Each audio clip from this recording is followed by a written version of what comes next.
嘉賓、老師、同學，大家好，歡迎蒞臨由香港大學中文學院主辦、香港故宮文化博物館以及香港大學未來媒體學院共同協辦嘅博物館文化週活動現場。我係今日嘅司儀，文學士一年級生陳思晴，而家修讀緊中文同埋中史，好榮幸有機會為大家主持今日嘅講座。喺正式進入今日嘅重頭戲之前，我想先請大家留意下現場呢塊嘅大屏幕。我哋今日係首次喺講座之中引入 AI 即時翻譯技術。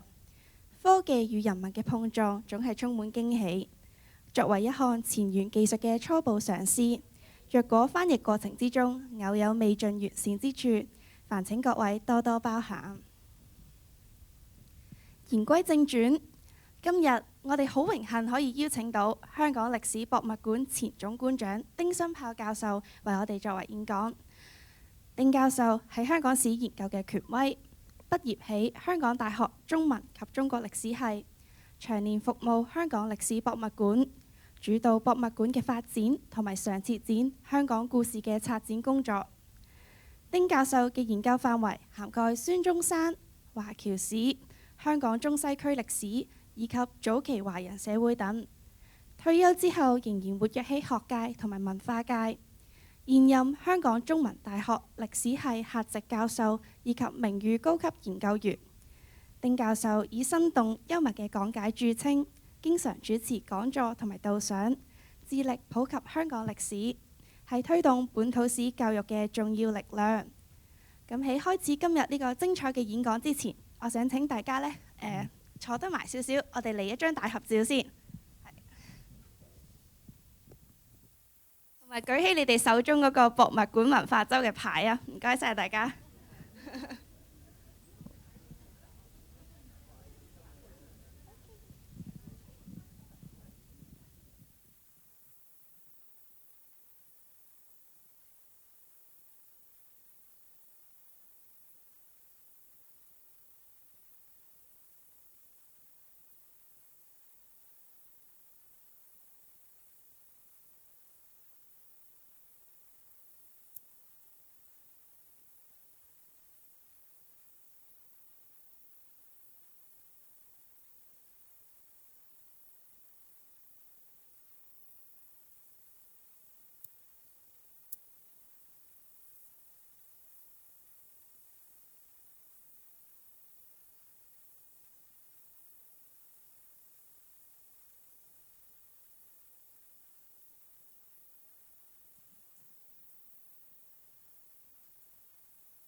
咁多謝大家嘅配合啦。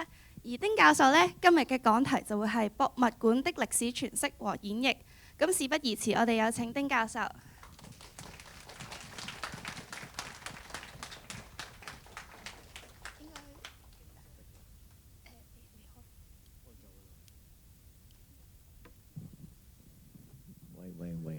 喂，好，各位朋友早晨。咁喺我未開始之前呢，我諗要先澄清一樣嘢。我已經一早講俾佢聽，唔好叫做咩權威。大家知道人文社會科學係冇所謂權威嘅。我諗有唔同嘅範數嚇。咁首先要澄清呢樣嘢先。本人並不是什麼權威。今日同大家講嘅呢，其實就係關於呢個博物館嘅歷史詮釋。咁因為我一路以嚟嗱，我做咗9年嘅藝術館，咁所以藝術就叫做識啲啦。其實我喺藝術館就做打雜嘅，因為除咗我嗰範係歷史繪畫之外呢，就因為即係我嗰範數呢，就唔能夠即係用晒我所有嘅時間，所以我就乜嘢都做過，所以我嘅範數就好闊，但係就唔深，一直以嚟都係咁噶啦。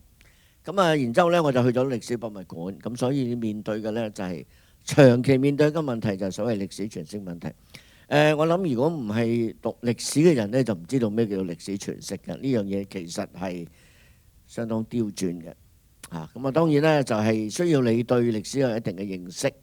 咁同埋仲有一個問題呢，就係其實對文物嘅認識。呢樣嘢呢，其實長期以嚟都係我哋呢行嘅一個大問題。我入行嘅時候呢，係冇分歷史同埋藝術嘅。咁我哋自己譬如話以我為例啦，我叫做讀過一啲 art history 啦，咁然之後又係中文系啦，咁又讀歷史又讀文學，咁啊乜都識啲嘅。咁但係問題就嚟啦，問題就係佢分咗 stream 之後呢，出現一個問題，歷史人唔識文物，因為文物係通常係屬於 art history 嗰範，而讀 art history 嘅人呢，就唔識 history。咁呢個其實喺佢哋拆展嘅時候呢，個好大問題。其實我一直以嚟咁多年呢，其實我都係即係對呢個問題非常困擾。曾經喺大概係2000年嘅時候呢，我哋曾經係諗過一樣嘢，利用每一個週末呢，我哋唔介意翻嚟開課，為我哋揾到幾個志同道合嘅朋友，譬如好似我哋琴日阿司徒啊，佢講畫，我哋揾到個朋友講陶瓷，我做一個涵蓋嘅一個歷史嘅工作。咁但係有位同事走嚟揾我，丁生，我哋可唔可以揾當 time off 㗎？咁我就話算啦，我唔阻你時間啦，我哋唔好再做呢樣嘢啦。即係佢可唔可以 claim 翻即係 time off？咁我話即係咁冇乜意思啦。其實如果你哋覺得係浪費你嘅時間嘅話呢，就唔好做啦。所以其實係撳邊個掣嗰個？嗱，首先呢就不如企咗算啦，我都習慣咗罰企嘅。習慣咗讀書嘅時候俾人罰企，咁嗱就通常我都係咁個啦。未講我哋嘅即係個展覽之前呢，首先強調一樣嘢就係展覽只係我哋博物館工作裏邊嘅其中一環。我哋首先呢就係要收啲嘢翻嚟，通過唔同嘅渠道啦。咁我哋譬如有掘出嚟嘅嘢啦，有去鄉村度、農村度收翻嚟嘅嘢，我哋嗰啲嘅農具啊、漁網啊等等。咁另外呢，有啲係送嘅、捐贈嘅。咁但係大家明白到呢，就係歷史博物館嘅捐贈同藝術館嘅捐贈係冇得比嘅。我哋啲捐贈呢，通常係咩呢？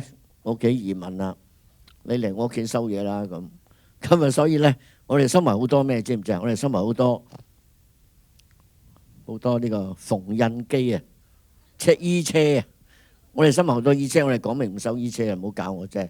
你咁多成架衣車，我唔係開衣車鋪嘅，咁啊，所以我哋就話講明唔收衣車，唔收熨斗。咁啊，好多嘢都唔收嘅，因為其實我哋收嘅嘢，你諗下司徒佢哋收嗰啲係大嘅 collection， 講幾十億一個 collection。咁我哋收嗰啲呢，就係通常係同生活有關嘅東西。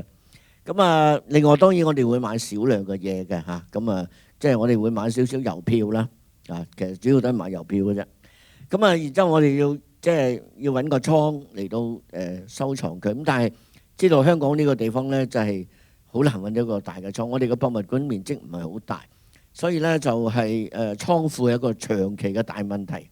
咁呢個都好難搞，因為其實即使係內地嘅博物館呢，佢哋都會喺距離佢哋嘅博物館好遠嘅地方有個倉庫㗎。咁啊，譬如上博，佢哋嘅倉庫根本就唔係喺上海市中心。咁啊，我哋跟住就要對個物件進行一個研究啦，包括佢嘅即係佢嗰個嘅裏邊嘅歷史嘅內涵啦，等等啦嚇。咁所以你會發現咧，其實展覽呢就係最後嘅階段。但係大家往往認識一個博物館就只係認識佢嘅展覽，因為大家睇到嘅咁多個工序裏邊，大家真係可以睇到嘅就係展覽。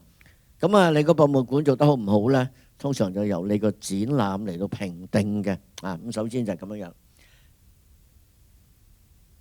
咁啊，我哋首先講下展覽係咩一回事啊？展覽呢，其實係幾個元素加埋一齊。第一個就係你有個 concept， 有個構思，即係你要有個古仔啦。跟住呢，就要就住你個古仔去揀展品，跟住要擺喺個空間裏邊。最後一樣嘢呢，就係化妝術啦。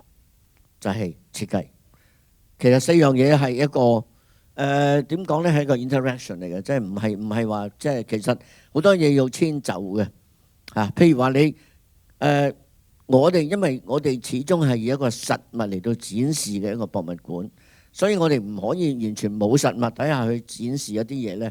我哋覺得唔係太合適嘅嚇。咁啊，所以呢，就我哋譬如我哋有最好嘅 concept 啦，有最好嘅 artifacts 啦，有最好嘅 space 啦。咁個 space 咧呢度可以有啲嘢同大家分享嘅。譬如話我哋以前呢，就係因為我有9年呢，就係 City Hall 做嘅。咁 City Hall 呢，大家知道呢，就係做高座頂嗰3層，嗰個唔係一個 purpose built 嘅 building， 佢個 loading 有問題嘅，同埋最高嘅2層樓係居然冇 lift 嘅。所以嗰個年代佢哋擺 biennial 咧，嗰啲大展品咧係講明唔可以重過幾多，唔可以大過幾多嘅。咁當然呢個喺 modern art 嚟講係荒謬嘅，咁但係冇辦法啊，即係因為你要托住件嘢由十樓上11樓，咁你真係好攞命嘅。咁啊，所以嗰個loading 好緊要。咁另外一樣嘢咧就係嗰個嗰個空間嘅 shape 嘅形狀嘅問題啦。咁譬如話，有啲嘅博物館咧，世界知名嘅博物館咧，佢係一個 art piece 嚟嘅，即係望埋去好靚。最典型標包嘅高近行係好出名嘅，佢甚至可以將一個沉寂咗嘅城市重新帶嚟活力。但係佢嘅博物館好睇就好睇啦，佢3尖8角 ，Frank Gehry 嘅建築物係3尖8角，好難擺嘢嘅。咁所以呢個又係我哋要就翻點樣去睇嗰個空間嘅問題。咁啊，最後就係 design， 我一陣間會再詳細啲咁多講。嗱，所以呢個你要構思到一個展覽咧，你首先就要對歷史或者對藝術有所認識。譬如我哋琴日阿司徒元傑先生，佢琴日講嗰個豐子愷嘅嗰個展覽，其實同樣嘅 concept 未必啱第二個畫家嘅，佢黑同白就係啱豐子愷。豐子愷走嘅係一個比較樸素嘅一個路線，所以完全係符合嗰樣嘢嘅。所以你睇到呢，就係即係你要知道對嗰個畫家好，對嗰段歷史好，要有個深入嘅認識。咁另外嚟講呢，就係好啦，我認識咗呢樣嘢，我就開始做一個 storyline。個 storyline 呢就會將佢分段，個展線係點樣延伸，或者你有啲咩主題要講，個展覽裏邊分幾多個部分 ，OK？ 好啦，咁啊，然之後就要揀嘢啦。咁啊，揀嘢嘅時候呢，就所以就話真係你要對文物有一定嘅認識，咁你就會知道我呢個主題，我會揀乜嘢嘅展品係最合適呢，最能夠有代表性呢。咁呢個所以就要你自己首先對自己 museum 個 collection 有認識先。嗱，呢樣嘢呢，其實係有問題嘅，就係咩呢？就係我哋嘅公營博物館裏邊呢，嗰啲人嘅職位係調嚟調去嘅，大家知道。所以你譬如你每一範嘢都係專門嘅，你考古係好專門嘅，你家下做粵劇係好專門嘅，佢可以將個考古調去做粵劇，粵劇調去做考古。嗱，喺咁嘅情況底下，一個崗位做3年5年，最後就咩啊？最後什麼都唔識。司徒元傑，大家都公認佢係繪畫嘅權威，佢真係可以用權威嚟形容。點解啊？佢由頭到尾未嚟香港做繪畫啊，知唔知啊？佢升級都唔升啊，佢就要做繪畫啊。上面 head office 啲人話你阻住地球轉啊，我做 post 點做啊？你坐嚟坐到嗰個位咁樣樣。咁所以，但係你個 expertise 係咁樣 build up 嘅。咁啊，所以你會睇到即係博物館裏邊，我哋有咁樣嘅問題啦。咁另外咧就會講到就係嗰個嘅展場嘅設計。嗱，展場嘅設計咧，正話提到啦，其實你要就住個展覽嘅主題嚟到做個 design 嘅。我舉幾個例子，譬如話，我哋以前做過一個叫拿破崙嘅展覽，Napoleon嘅大展。咁我哋就會將拿破崙嘅一生分咗幾個唔同嘅 section， 每個 section 有唔同嘅顏色。嗱，其實呢個譬如佢哋搞畢加索嘅展覽都係咁，因為畢加索嘅一生會分咗唔同嘅顏色去代表嘅。咁所以我哋我哋個歷史展覽都用呢個方法，我哋將拿破崙一生分咗唔同嘅階段。我哋仲做咗一樣嘢，可能冇乜人會留意嘅。我哋有 background music， 我哋嘅 background music 用咗貝多芬嘅第3交響曲《英雄交響曲》。大家如果知道個背景，就知道《英雄交響曲》原來係貝多芬獻俾 Napoleon 嘅，但係拿破崙稱帝之後呢，佢就將呢個收翻嚟啦。佢覺得佢稱帝，咁但係我哋喺個展覽度呢，重新將呢樣嘢俾翻拿破崙。嗱，呢啲咁嘅小動作，大家未必會感受到。但係好有 feel 嘅。我哋好追求嗰種所謂 feel 嘅嘢啊，所以要大家睇到一個展覽唔係咁簡單嘅一回事。咁當然啦，就係燈光啦。其實我最近先聽見一個故事，就話同一個展覽，佢哋埃及展覽，佢哋話香港故宮打個燈係靚過上海，上海嘅打個燈係有影嘅。啊，呢啲咧係好 technical 嘅 issue 嚟嘅，通常就唔係我哋做嘅，就係由我哋有個 conservation 嘅 section 嘅朋友會做。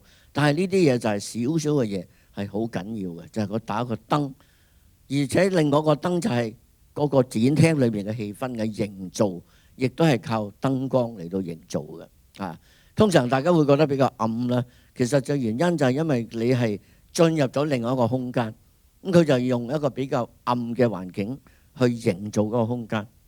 嗱，至於話解説嘅文字呢，琴日阿司徒都提過啦。我哋以前的確，我哋個 exhibit designer 同我哋講，啲人唔睇文字㗎，唔可以咁長啊，規定唔知150字定乜嘢嘢。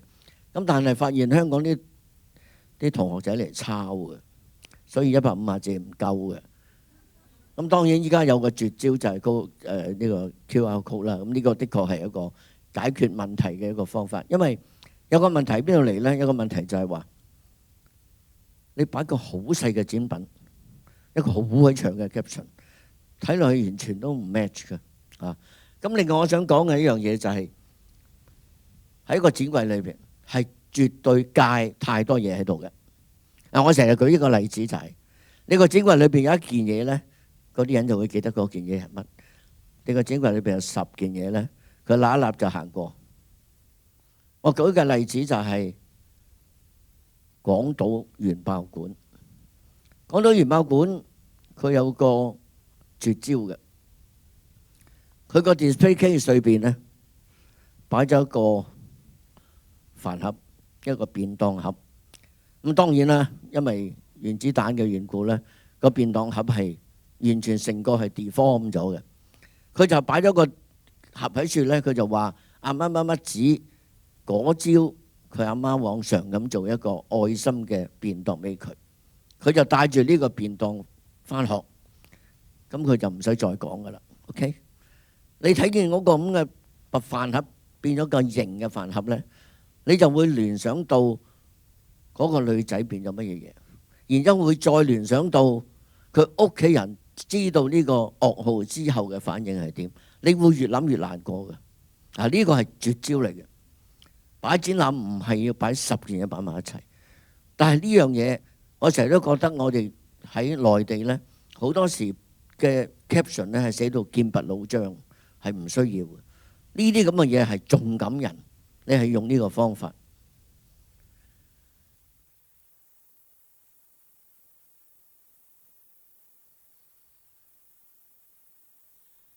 好嘅展覽就係咁樣樣啦嚇，即係有好嘅故事，展品揀得好，睇得舒服咁樣樣。咁當然啦，我哋琴日都講到用啲咩嗰啲咁嘅 AI 啊、VR 啊嗰啲咁嘅嘢，咁依家就即係都必不可缺㗎啦。咁但係就即係其實個結論就係適當恰當地利用啦嚇，咁啊都係好嘅。特別係歷史性嘅展覽咧，就即係呢個新嘅科技咧個幫助可能更加大。因為講到尾，我覺得藝術就係欣賞藝術。你能夠做嘅嘢就係等人哋解釋點樣嗰幅畫，點樣去欣賞，但係唔可以喧賓奪主嘅。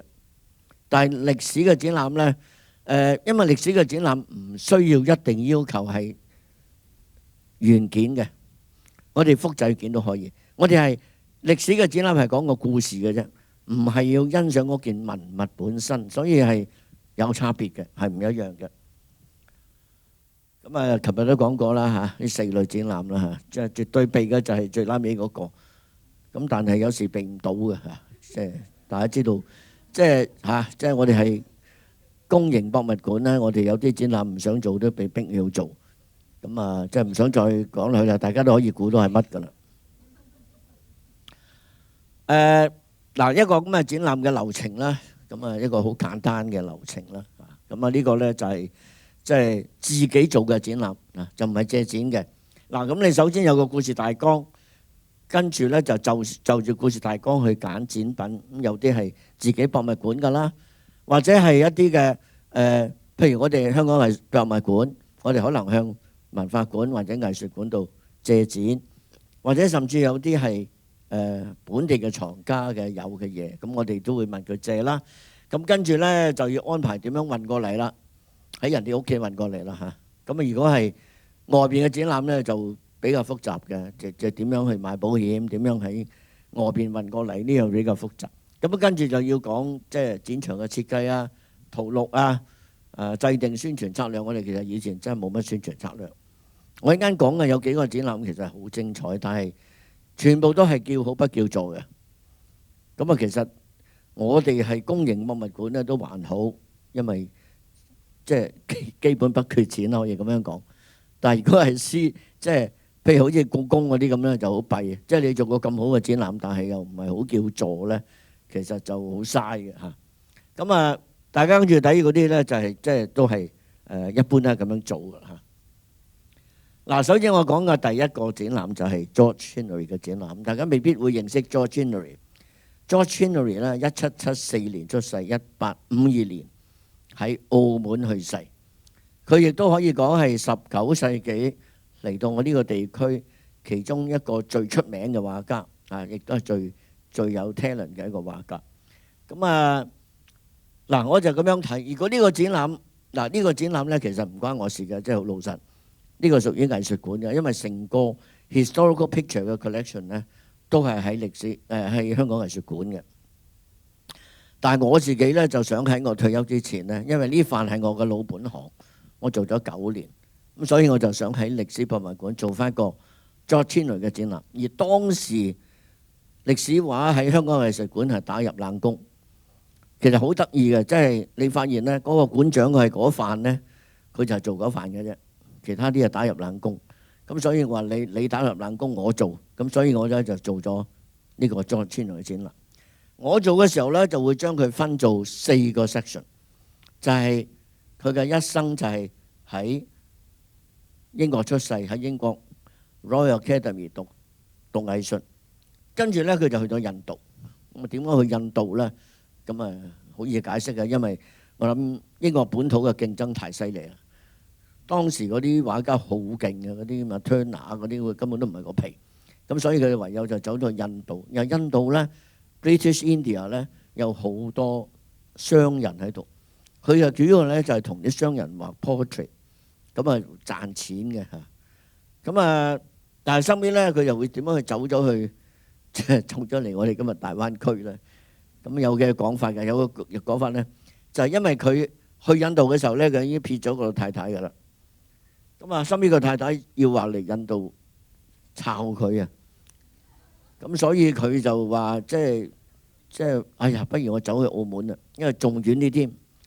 同埋大家仲要知道有一個秘密咧，就係佢喺澳門咧失驚無神可以上去廣州。當時廣州13行嘅地區咧係講明唔準外國女人喺度入住嘅。咁所以佢話有個絕招啦，如果佢太太去到澳門抄佢咧，佢就可以上廣州。咁當然呢個係謠言嚟嘅，呢個係一直以嚟好多故事係咁樣講。咁啊，事實就唔係，事實佢就欠咗好多債，包括畫債在內，即係可能亂咁應承人啦，咁啊欠埋好多債。咁所以佢就由澳門走咗嚟，即係我哋佢主要活動嘅地區咧。嗱，呢個就叫做 George Chinnery 啦，呢個係自畫像啦嚇。咁啊，佢係由呢個英國就去咗印度，印度就嚟咗珠三角。咁啊，其實佢活動嘅地區主要就係澳門同埋廣州。佢住喺澳門嘅，啊，佢喺澳門過身啊。咁啊，所以咧，佢係由1825年去到澳門，1852年喺澳門過身。所以佢喺澳門住咗幾十年。咁所以佢就一路畫澳門嘅風貌。咁啊，佢嘅價值喺邊度嚟咧？佢嘅價值就係嗱，佢呢個就係喺呢個澳門嘅西洋呢個東印度公司墳場裏邊佢個墓啦，George Chinnery嘅墓啦，我哋間唔中都去探下佢咁樣。咁啊嗱，佢呢個咧就係即係你睇畫到柔柔弱弱，咁呢個最初就係咁嘅款。咁啊跟住就去咗印度，印度咧佢畫咗好多呢啲同我啲商人嘅家族畫呢啲咁嘅肖像畫咧，就係主要係咁樣為生嘅。咁另外佢亦都畫咗好多水彩啦，睇到當時嘅印度嘅風貌等等。嗱，你睇到咧佢用嘅光影啊，永係好靚嘅。嗱，個陽光照落個石度，佢可以表現到嗰種嘅感覺。咁同埋你會睇到個雲啊、個天啊、各方面嗰個都係配合得好好嘅。咁當然對我哋嚟講咧，我哋更加有興趣嘅就係珠江歲月呢個 section 啦，亦都係佢逗留得最耐嘅一個 section。咁啊，你會睇到一邊咧就係一個叫阿盧茂官嘅肖像啦，因為佢上廣州就同當時最大嘅兩個行商咧係畫咗肖像畫，其中一個咧就係盧茂官。咁啊嗱，其實咧呢啲咧就係應該揾到好多錢嘅，因為呢啲行商好有錢啊！嗰個年代咧係壟斷咗成個呢個即係商人嘅西方嘅貿易。咁啊，左手邊大家睇到咧就係佢畫即係嗰啲嘅船漁船啦，同埋佢好中意畫漁民嘅生活啊。所以透過佢嘅畫咧係一個歷史記錄嚟嘅，因為嗰個年代未有 photography， 所以係一個好珍貴嘅歷史嘅記錄。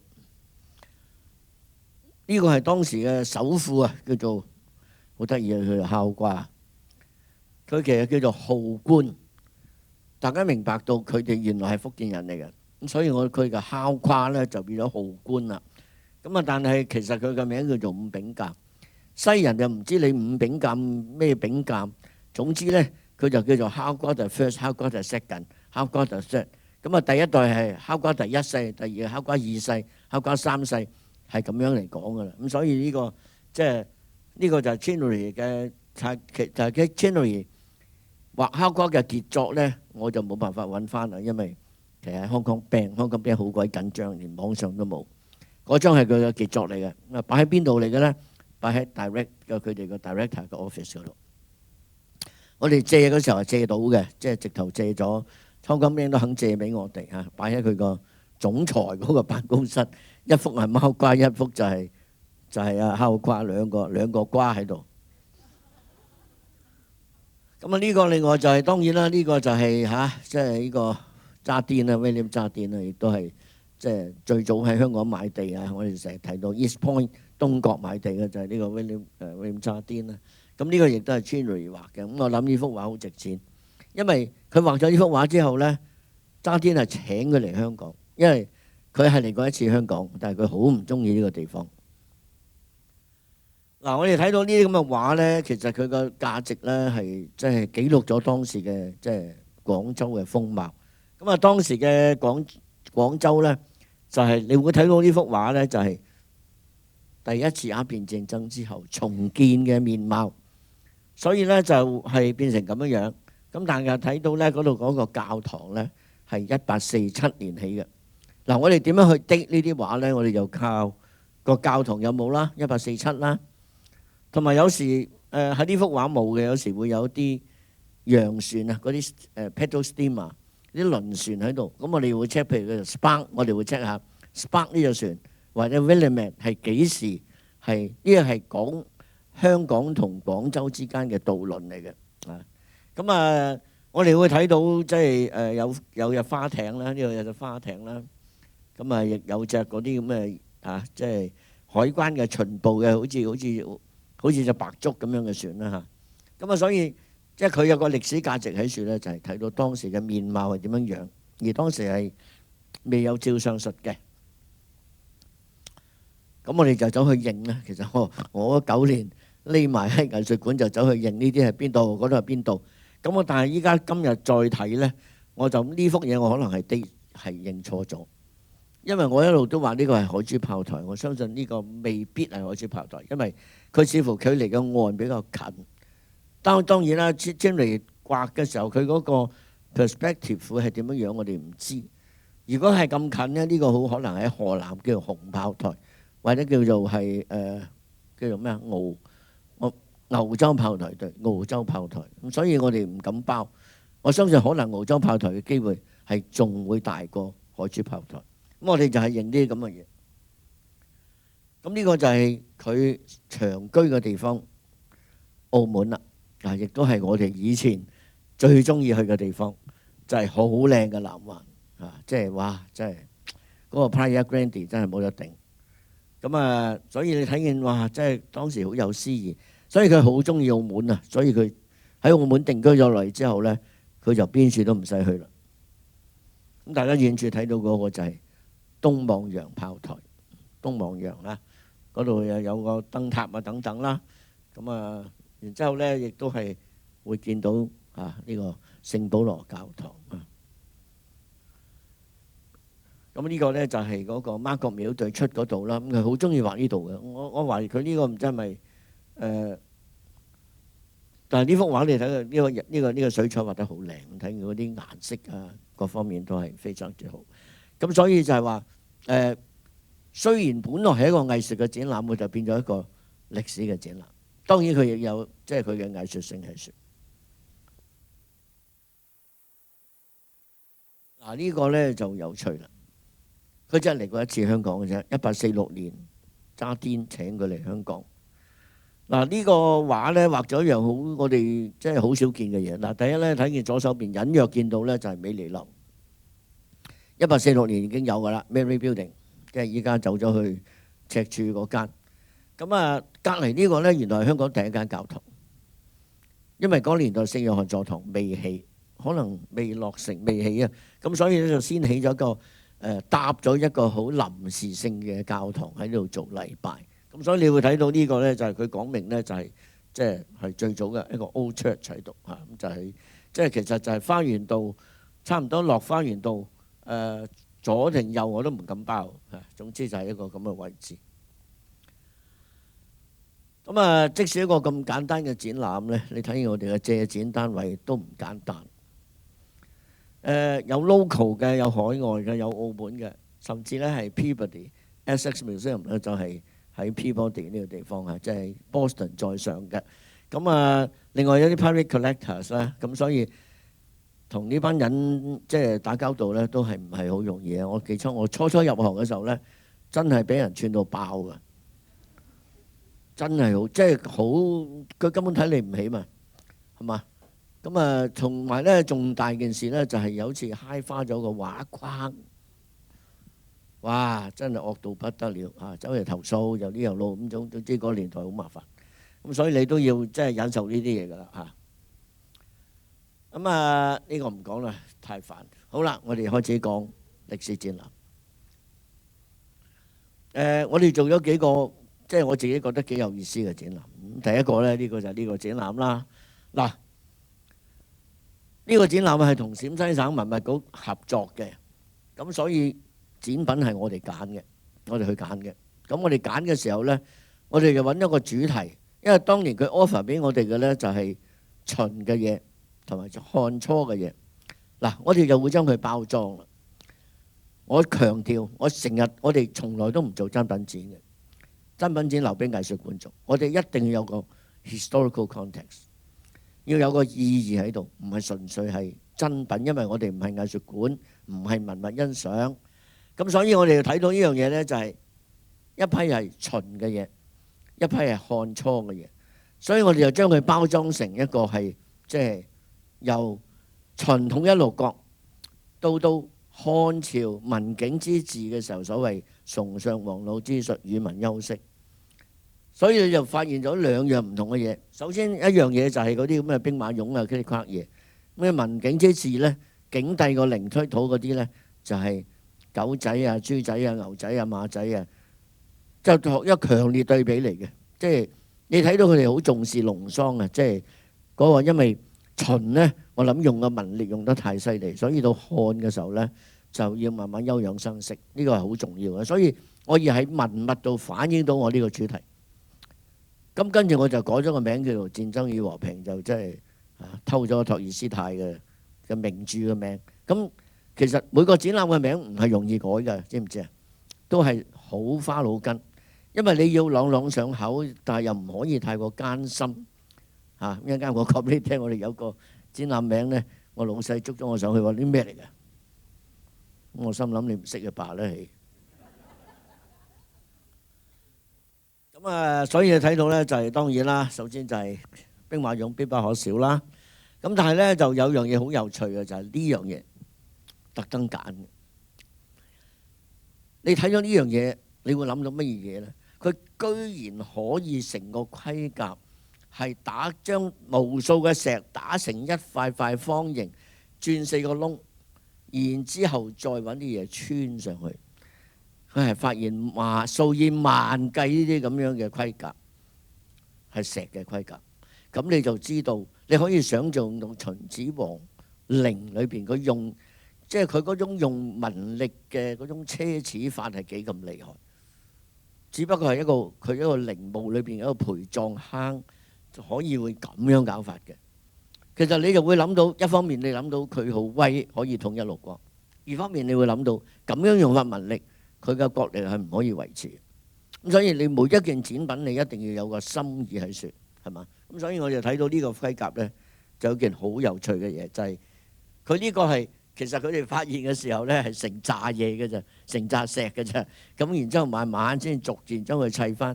佢哋唔係砌晒，佢哋砌若干件嘅啫，因為太多啦呢啲咁嘅石仔，成紮石仔。咁啊，跟住呢，當然呢，我哋就發現呢啲全部都係景帝陵出到嘅嘢。我哋特登揀到個廁所，大家睇呢個廁所呢，老實講，同改革開放之前中國大陸嘅廁所真係冇乜兩樣。即係2000幾年係冇變嘅，你睇下一樣嘅啫。但係呢個好威啊！呢個分男女嘅居然係嘛？分男女嘅居然即係幾過癮啊！即係過癮啊！即係我哋要揀啲嘢，大家睇見覺得有趣，又能夠反映到生活嘅面貌嘅。咁所以呢個廁所係我哋相當即係滿意嘅一樣嘢啦嚇。咁啊好多嘅咩豬啊牛啊羊啊雞好多咁啊雞仔啊羊仔。咁當然啦就。景帝嘅陵仲係發現好多人仔就冇着衫嘅，叫裸體俑。咁啊點解呢？因為佢原來着嘅衫冚唪唥都冇晒啦，咁啊變咗係一件陶器嚇，就係咁樣樣。咁啊另外呢就有個井，但係最過癮呢就係嗰個井嘅圖呢係有個人呢揸住支旗叫做戒火。呢個原來係防火員嚟嘅，佢一路行一路嗌住防火防火防火。但係最過癮唔知點解後邊有隻雞追住佢。我仲未考證到點解隻雞會追住個防火員，隻雞有咩意思呢？我真係唔知。但係就好過癮嘅，即係你會覺得好過癮。咁啊，另外嚟講呢，就係嗰個所謂四陵呢樣嘢啦。嗱，四陵呢其實對咗東漢就非常之流行嘅，即係青龍白虎朱雀玄武，大家一定會識嘅。呢樣嘢呢，其實就一路傳到去朝鮮。其實喺北朝鮮嗰陣時叫做即係叫做樂浪郡呢。係發現好多墓咧，都係有呢啲四陵咁，所以呢樣嘢嘅歷史係好耐，其實仲耐過漢朝，依家已經係漢代啊，可能仲早過呢個漢代。咁啊，跟住同大家介紹另外一個我哋覺得係極好而冇乜人睇嘅展覽。嗱，呢個展覽比較特別嘅，呢個呢就係我哋有一次去到國博嗰陣時，國家博物館啱啱成立，我哋喺度傾呢，同個館長傾，咁就話啊，不如我哋。佢哋話有意想搞一個留學生嘅展覽，咁我哋話好，不如大家合作。點樣合作呢？佢負責喺內地聯絡嗰啲留學生嘅後代，同埋佢哋博物館亦都收藏咗大量嘅嘢，同埋北京你都估唔到，社會科學院近代史研究所有大量胡適嘅嘢，好明顯佢哋根本走嘅時候呢係未及攞走，所以。連胡適哥倫比亞大學博士學位嗰張證書都保存咗落嚟，咁所以我哋就覺得好值得做呢個展覽。我哋合作，佢哋負責內地，我哋負責去美國去揾耶魯大學去揾容閎嘅證書。我哋去美國揾所有即係喺外國或者係我哋去日本揾魯迅嘅成績表。因為佢係東北大學嘅嚇，即係仙台嘅東北大學，咁所以大家就分工。我覺得呢個展覽係非常之成功，非常之好啊！一個咁樣嘅展覽有咩含義呢？個含義就係你會睇到嗰個年代嘅人所有留學為咗一樣嘢啫，救國。無論你去學畫，你去學藝術，你去學醫、學工程，乜鬼嘢其實。連學文學都係為咗救國，咁所以你會睇到佢哋即係喺清末民初嘅時候呢，嗰啲人嘅嗰種，因為當時嘅中國已經去到真係山窮水盡。咁大家一定要覺得，大家其實開始對咗中國文化、傳統文化冇咗信心。大家覺得要學西方，所以乜嘢都學。所以呢個呢，就係反映到呢個現象。咁所以你要睇到呢，就係我哋做咗個咁樣嘅展覽。嗱，我哋揾到好多人，我哋陣間會逐個介紹俾大家知。但係我哋係揾到個重點，就係留學教育。第一就係講最早係留學嘅，跟住呢就到洋務運動嘅時候就留美幼童啦。第三個 section 就係去日本嘅熱潮。嗰個年代大家知道呢，我哋雖然1895年呢，我哋係俾日本打敗咗，簽咗呢個馬關條約，但係呢嗰啲知識分子好多湧去日本學，因為日本近啊。咁當然啦，而家講少少 side track 呢，就係香港大學嘅成立就係食住呢條水嘅。就係因為啲人唔想去日本，俾啲學生學壞啊！咩叫做學壞呢？就係俾革命黨影響。咁所以佢話應該香港成立間大學，佢哋就唔好去日本啦。咁所以當時兩廣總督係非常之 support 嘅。啊，當時捐咗好多錢㗎，呢個兩廣總督捐咗好多錢，就係香港大學成立嘅背景。咁好啦，我哋跟住呢就去呢個庚子賠款啊，或者新文化運動啊。咁啊，所以咧，我哋就係除咗係一紮人之外咧，我哋每個 section 揀一個重點。當然揀嘅重點，呢個人要有代表性。第二，佢有足夠嘅展品。其他人係可能有代表性，未必有足夠嘅東西啊。咁我哋咧呢紮人咧就係都有好多嘢嘅，咁同大家講講。咁當然啦，最後嘅 section 咧就我哋加上去。佢哋最後嘅 section 咧係講咩咧？就講49年之後留去，主要係去俄國嘅，即係蘇聯嘅學生。咁呢個 section 我哋就唔跟佢啦，我哋加上一啲我哋香港嘅留學生。但係你發現一比較之下就係好有趣，就係我哋正話講嗰啲全部為國嘅，香港嗰啲你估到啦，全部富二代嘅。好啦，我哋睇到呢就係容閎啦嚇。大家唔會陌生啦，我哋第一個即係 Morrison Memorial Institute， 然之後去咗 Yale 嚇。咁我哋好多咧就有啲係有啲係耶魯嗰度，有啲係Library of Congress 嘅啊，左手邊嗰個。咁有啲亦都喺 Yale 度借翻嚟嘅。咁當然好多係複製品啦。嗱咁啊，洋務運動時期咧，我哋揀咗一個叫詹天佑。咁啊，詹天佑嘅嘢多嘅原來。咁啊，大家都知道啦，佢就係京張鐵路即係設計嗰個鐵路嘅嗰個好重要嘅人物。咁你睇到呢度呢係有國家博物館藏嘅佢嘅履歷啊，佢自己寫嘅履歷。咁另外一個呢就係佢攞香港大學嘅名譽博士，佢係第一屆香港大學嘅第一屆名譽博士就俾咗詹天佑。除咗詹天佑，就有陸佑嘅，都有幾個人嚇。咁詹天佑其中一個。咁所以會有佢嘅香港大學嘅相啦。另外居然有件咁嘅嘢。呢個係佢量度京張鐵路嘅時候嗰件儀器，呢個係非常之珍貴，即係佢係，所以佢好有象徵意義啊！因為佢一生裏邊其中一件最大嘅事就係設計咗，即係由北京去張家口嗰條鐵路係點樣上山啊，咁樣樣啊，之字形上山。咁呢個咧係佢嘅發明嚟嘅，嗰個火車同火車之間嗰個勾都係佢發明嘅。咁所以呢個就係主要係講呢樣嘢啦嚇。咁跟住咧就係魯迅嘅嘢唔使問一定多啦嚇，因為內地長期以嚟魯迅都係最受推崇嘅一個文學家。咁我哋就走去呢個係啦，日本東北大學史料館咧就揾到佢嘅成績表。佢成績表好過癮嘅，原來佢係分甲乙丙丁嘅。如果你有2顆丁就丁走，佢好彩得1個丁，可以升級，所以佢可以升級。嗱呢度咧唔好搞錯，唔係佢嘅，因為咧全部係左手邊係人名嚟嘅。呢個呢啲唔得，呢個全部係人名嚟嘅。咁咧呢個咧就寫住咧係要睇到佢喺呢度嘅周樹人，佢名叫做周樹人，周樹人喺度，咁所以係好珍貴。你會睇到同埋你睇到佢點解讀到啱唔鬼讀，即係佢成績都麻麻地嘅啫，即係佢啱啱升到級，其他全部係丙嚟嘅，唔係丁就丙嘅啦佢咁，所以最後佢都決定投即係棄咗呢個醫啦走去做，即係佢話呢個用筆寫嘅比用手術刀仲好，咁係唔係就你睇下成績表就知。係呢個好有趣，胡適嘅嘢大部分留咗喺中國，我諗佢走得好倉促。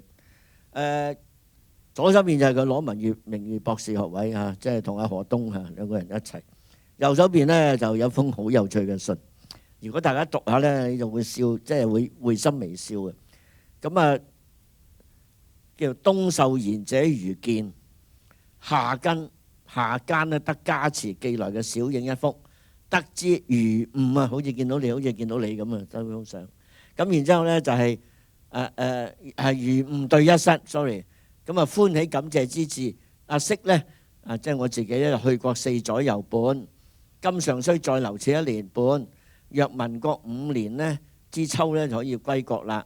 每念去國日久，歸取之若一再延誤呢，何以對兄呢？咁然而阿兄今年先至係23歲啫。佢話兄你呢就大過我1歲，所以再過2年呢，你真係26歲啫。咁阿適呢就25歲，咁所以呢就婚嫁之情未為滿也。咁你睇見佢都喺度推，我哋都幾第四，好揀幅咁嘅信，有啲噱頭啊嘛。唔係佢心尾都娶鬼咗佢。雖然胡適好多女朋友嘅，真係話佢大佬點會唔攆埋佢度啊？真係即係又有型又叻。我哋居然揾埋佢嘅博士嘅成績表，呢個呢係拜係社科院近代史所嘅。咁社科院近代史所喺邊度嚟嘅呢？好過癮嘅，喺北京嘅東廠胡同。以前嗰度探朋友，原來喺東廠胡同嗰度就係明朝嘅東廠嘅所在。咁跟住就係周恩來就唔使計啦，文物多到不得了。咁我哋睇到揾到佢嘅學校嘅日記咁有啲相咁等等嘅嘢。咁另外楊振寧呢就問中文大學借啦，因為佢幾乎將所有嘢捐晒俾中大嘅，咁所以就問中大借咗佢嗰啲嘅攞諾貝爾嘅獎章同埋呢個上面嗰個好珍貴嘅呢兩張一個呢就係公費留學，另外一個呢就係即係嗰個國立西南聯大嘅準考證佢係西南聯大讀完之後去呢個留學嘅，因為呢個非常之即係珍貴。咁除咗呢啲之外呢，我哋仲有好多其他文物㗎，包括大家一定認得佢啦。呢個係秋瑾。秋瑾嘅白石詞譜，佢喺日本讀書，臨走嘅時候呢，佢將呢本詞譜送咗俾當時嘅老師，佢老師好好地保存咗落嚟，所以呢個文物呢就保存咗喺日本啦。咁我哋居然又可以借到翻嚟。另外呢個呢就係李濟嘅榮譽證書。李濟係邊個呢？李濟就係發現掘安陽殷墟嗰個，非常重要。我哋近代幾乎係考古家之父，即係考古學之父，非常重要嘅人物。佢係我哋最重要嘅考古家之一。咁當時佢就係即係商朝嗰個殷墟佢發現，不得了嘅人物。呢個有佢嘅。即係當時嘅 Anthropological Institute of Great Britain and Ireland 俾佢嘅證書。呢個呢係梅贻琦，係邊個呢？梅贻琦係清華大學嘅校長。咁呢度有佢嘅日記咁就係佢寫嘅日記。咁然之後呢，呢個就係應該係喺佢嘅即係佢個仔呢係提供俾佢嘅。咁呢度呢可以同大家講呢，就係因為呢個展覽開幕嘅喺北京開幕嘅時候呢，我係有去嘅。咁聽到佢哋好多嘢講呢，就係其實好多呢類文物係自己屋企喺文革嘅時候燒咗，所以能夠保存落嚟係好難嘅，因為大家唔敢保留嗰個年代，大家分各特別係嗰個年代係去過留學嗰啲呢，覺得係同外邊有即係有涉外呢。大家都驚，所以自行好多都自己燒毀，所以呢個保存落嚟嘅嘢呢，就相對少嘅。徐志摩康橋再會吧，再見康橋嘅文稿不得了啦啩，係咪犀利咧？所以我話呢個展覽真係嘥到不得了啊！係冇人睇啊，冇咩人睇嘅啫，嗰陣時冇人睇。我哋宣傳做得唔好，同埋嗰個年代嘅氣氛，即係冇乜人睇嘅呢啲展覽。但係嗰個氣氛同依家唔一樣。嗰個年代，哇！呢個展覽好難再做㗎啦，好難再做啊！呢啲可一而不可再。你諗下，徐志摩嘅再見康橋嘅文稿，然之後咧，仲有梁思成去考察古蹟用嘅相機，係咪話咧？真係想唔話都唔得啊！真係，唉，真係幾犀利。呢個係喺佢後代嘅手裏，國家博物館啊，喺國家博物館。咁啊，即係好有象徵意義啦，因為佢最即係考察好多，佢就終於喺呢個五台山嘅山腳發現我哋兩座唐代嘅建築啊，一個係呢個南禪寺啊。咁另外咧就係黃自嘅山在虛無縹緲間嘅手稿啊，曲譜嘅手稿啊，呢個非常出名嘅一個音樂家啊，而且呢個係非常出名嘅，即係山在虛無縹緲間。呢個係陳寅恪著過嘅衫，佢係喺清華大學教書嘅年代保留落嚟嘅一件衫嚇，咁所以呢件長衫，咁亦都係非常之珍貴。呢啲係我哋老祖師爺嚟嘅啦，即係讀歷史嘅就一講起佢就要鞠躬咁滯。李四光係我哋地質學嘅奠基人，原來佢哋呢啲人個個都好有修養。你睇佢，原來佢係彈小提琴練得好叻嘅，所以佢留學翻嚟之後一路帶住個小提琴，咁所以呢個真係好有意義。佢後人應該係後人嗰度嘅，應該係啦，係佢嘅 Memorial Museum， 佢有個李四光紀念嘅一個博物館，就收藏咗即係佢喺外國帶翻嚟嘅一個小提琴。呢個係朱自清寫俾未婚妻嘅信，咁你會比較下咧，同胡適嗰個兩樣嘢嚟嘅。即係不便細説啦。你諗下，佢仲有啲咁嘅嘢，係嘛？學成歸來帶俾未婚妻嘅項鏈咁，即係哇！呢個係佢嘅後代嘅手裏邊。咁啊，呢個咧就係錢鍾書喺唔知英國讀書嘅喺 Oxford 嘅時候嘅嗰件衫。咁啊，呢個唔知保存喺邊啊，真係唔記得咗啦。咁所以你睇到嗰個耕啊，即係嗰個耕嚇，即係 academic 耕，就係 Oxford 嘅 academic 耕啊，即係錢鍾書。咁你話係呢個展覽係咪不得了？真係嘥到，真係，唉！我依家諗落都嘥嚇。唔係冇人欣賞嘅，宣傳可能唔夠啦。唔係，我諗宣傳嘅方向都錯咗可能，即係冇咁多 star piece 攞出嚟。今日好多 star piece 攞出嚟，大家話話聲。當年可能係即係冇乜咯，即係因為我哋嘅宣傳部門可能就係比較行貨，係冇宣傳到，係啦，真係冇宣傳到，係啦。咁同埋即係嗰個年代就真係冇乜宣傳，冇乜即係 highlight 冇啲 star piece 啊。咁啊，呢個係夏乃嘅即係敦煌考古漫記啦。咁啊，因為夏乃咧就係即係佢係留學英國嘅考古學家，亦都係可以講係即係比較接近，即係比較近期啦嘅一個，即係佢喺內地嘅考古界係非常之出名啊！喺博物館界都非常之有名，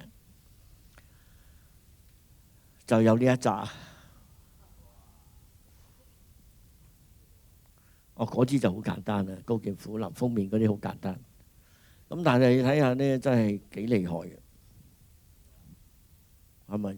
真係話咧，全部明星嚟嘅呢啲，係咪？我諗咧嗰年係好可惜咧，就冇點樣同教育界嗰邊聯絡啊，即係嗰啲老師啊，教中文嘅老師啊等等，呢個比較嘥嘅一回事。展品嘅來源你睇下，有 Yale 啦，有 Connecticut 啦，有 Edinburgh 啊，即係 Library of Congress。所以呢個展覽根本唔可能再做㗎啦，已經係真係可一而不可再嚇。仲有啊，睇下北師大啊，仲有亞陽初添啊，亞陽初係聖保羅㗎。有日本啊，有台灣啊，所以真係好犀利。好啦，我哋跟住同大家講嚇，籌辦咗3-4年度啦，差唔多3-4年度嚇，都唔簡單嘅嚇。咁啊，即係咁啊，我哋做呢個展覽嗰位同事咧，佢係癲嘅，佢係瘋狂。所以我哋做我哋呢行一定要癲癲地先得嘅。佢癲到咩程度啊？自己攞自己價，自己買飛機票去美國揾嘢，但係呢啲人係永遠升唔到級嘅。喺政府機構裏邊，呢啲人你係要警告佢唔好再係咁做，因為只要有一個人告發佢，佢可以 into great trouble。所以我哋就係咁樣樣，所以即係嘛，即係你要揾啲出位嘅人，你好似司徒嗰啲咁樣，即係唔肯升級咁先搞掂，即係好難搞。好啦，我哋講下呢個好有過癮嘅展覽。呢個展覽呢就係我老細捉我上去嗰啲咁嘅名咩嚟㗎？咩叫秋烈華苑呢？其實我哋每個展覽嘅名都有心意嘅，係嘛？即係你睇到我哋第一個係天工開物中國古代科技，咁呢個唔使問啦，一定估到係天工開物。咁啊呢個點解叫做秋烈華苑呢？因為原來滿洲人呢係好中意打獵嘅，佢即使入咗嚟即係北京建立咗大清之後呢，佢仍然喺北京之外有個地方叫做承德，喺嗰個地方建立咗一個第二個政治中心。嗱，呢度呢其實係好有心意嘅，所以如果你唔認識歷史，你就唔知道承德嘅作用喺邊度嚟。嗱，呢個呢就係最近先至喺廈門擺嘅一個，佢哋仍然係將佢做一個承德避暑山莊珍品展。嗱，呢個展覽嚟到我哋嘅時候係一個珍品展嚟嘅。咁當我哋將佢重新再做，成個重新解讀。嗱，我哋睇下承德喺邊度嚟呢？嗱，北京出咗長城之外有個地方叫做承德，上面呢叫做木蘭圍牆，就係當年滿洲人嘅皇家打獵場。佢哋好中意打獵嘅，同埋打獵佢哋可以係嚟健身、操練，即係其實等於係演習，同埋可以揾埋蒙古人一齊演習。咁啊，於是乎呢就係同啲蒙古人打關係啦。咁啊，所以承德仲要留意一樣嘢，清朝統治中國係用唔同嘅方法管嘅。第一，管漢人有6部，吏戶禮兵刑工，但係佢管回族、藏族、回族、藏族同埋蒙古族呢係由理藩院去管嘅。管東北係有一個叫即係一個將軍，咁所以佢係管唔同嘅民族係有唔同嘅方法。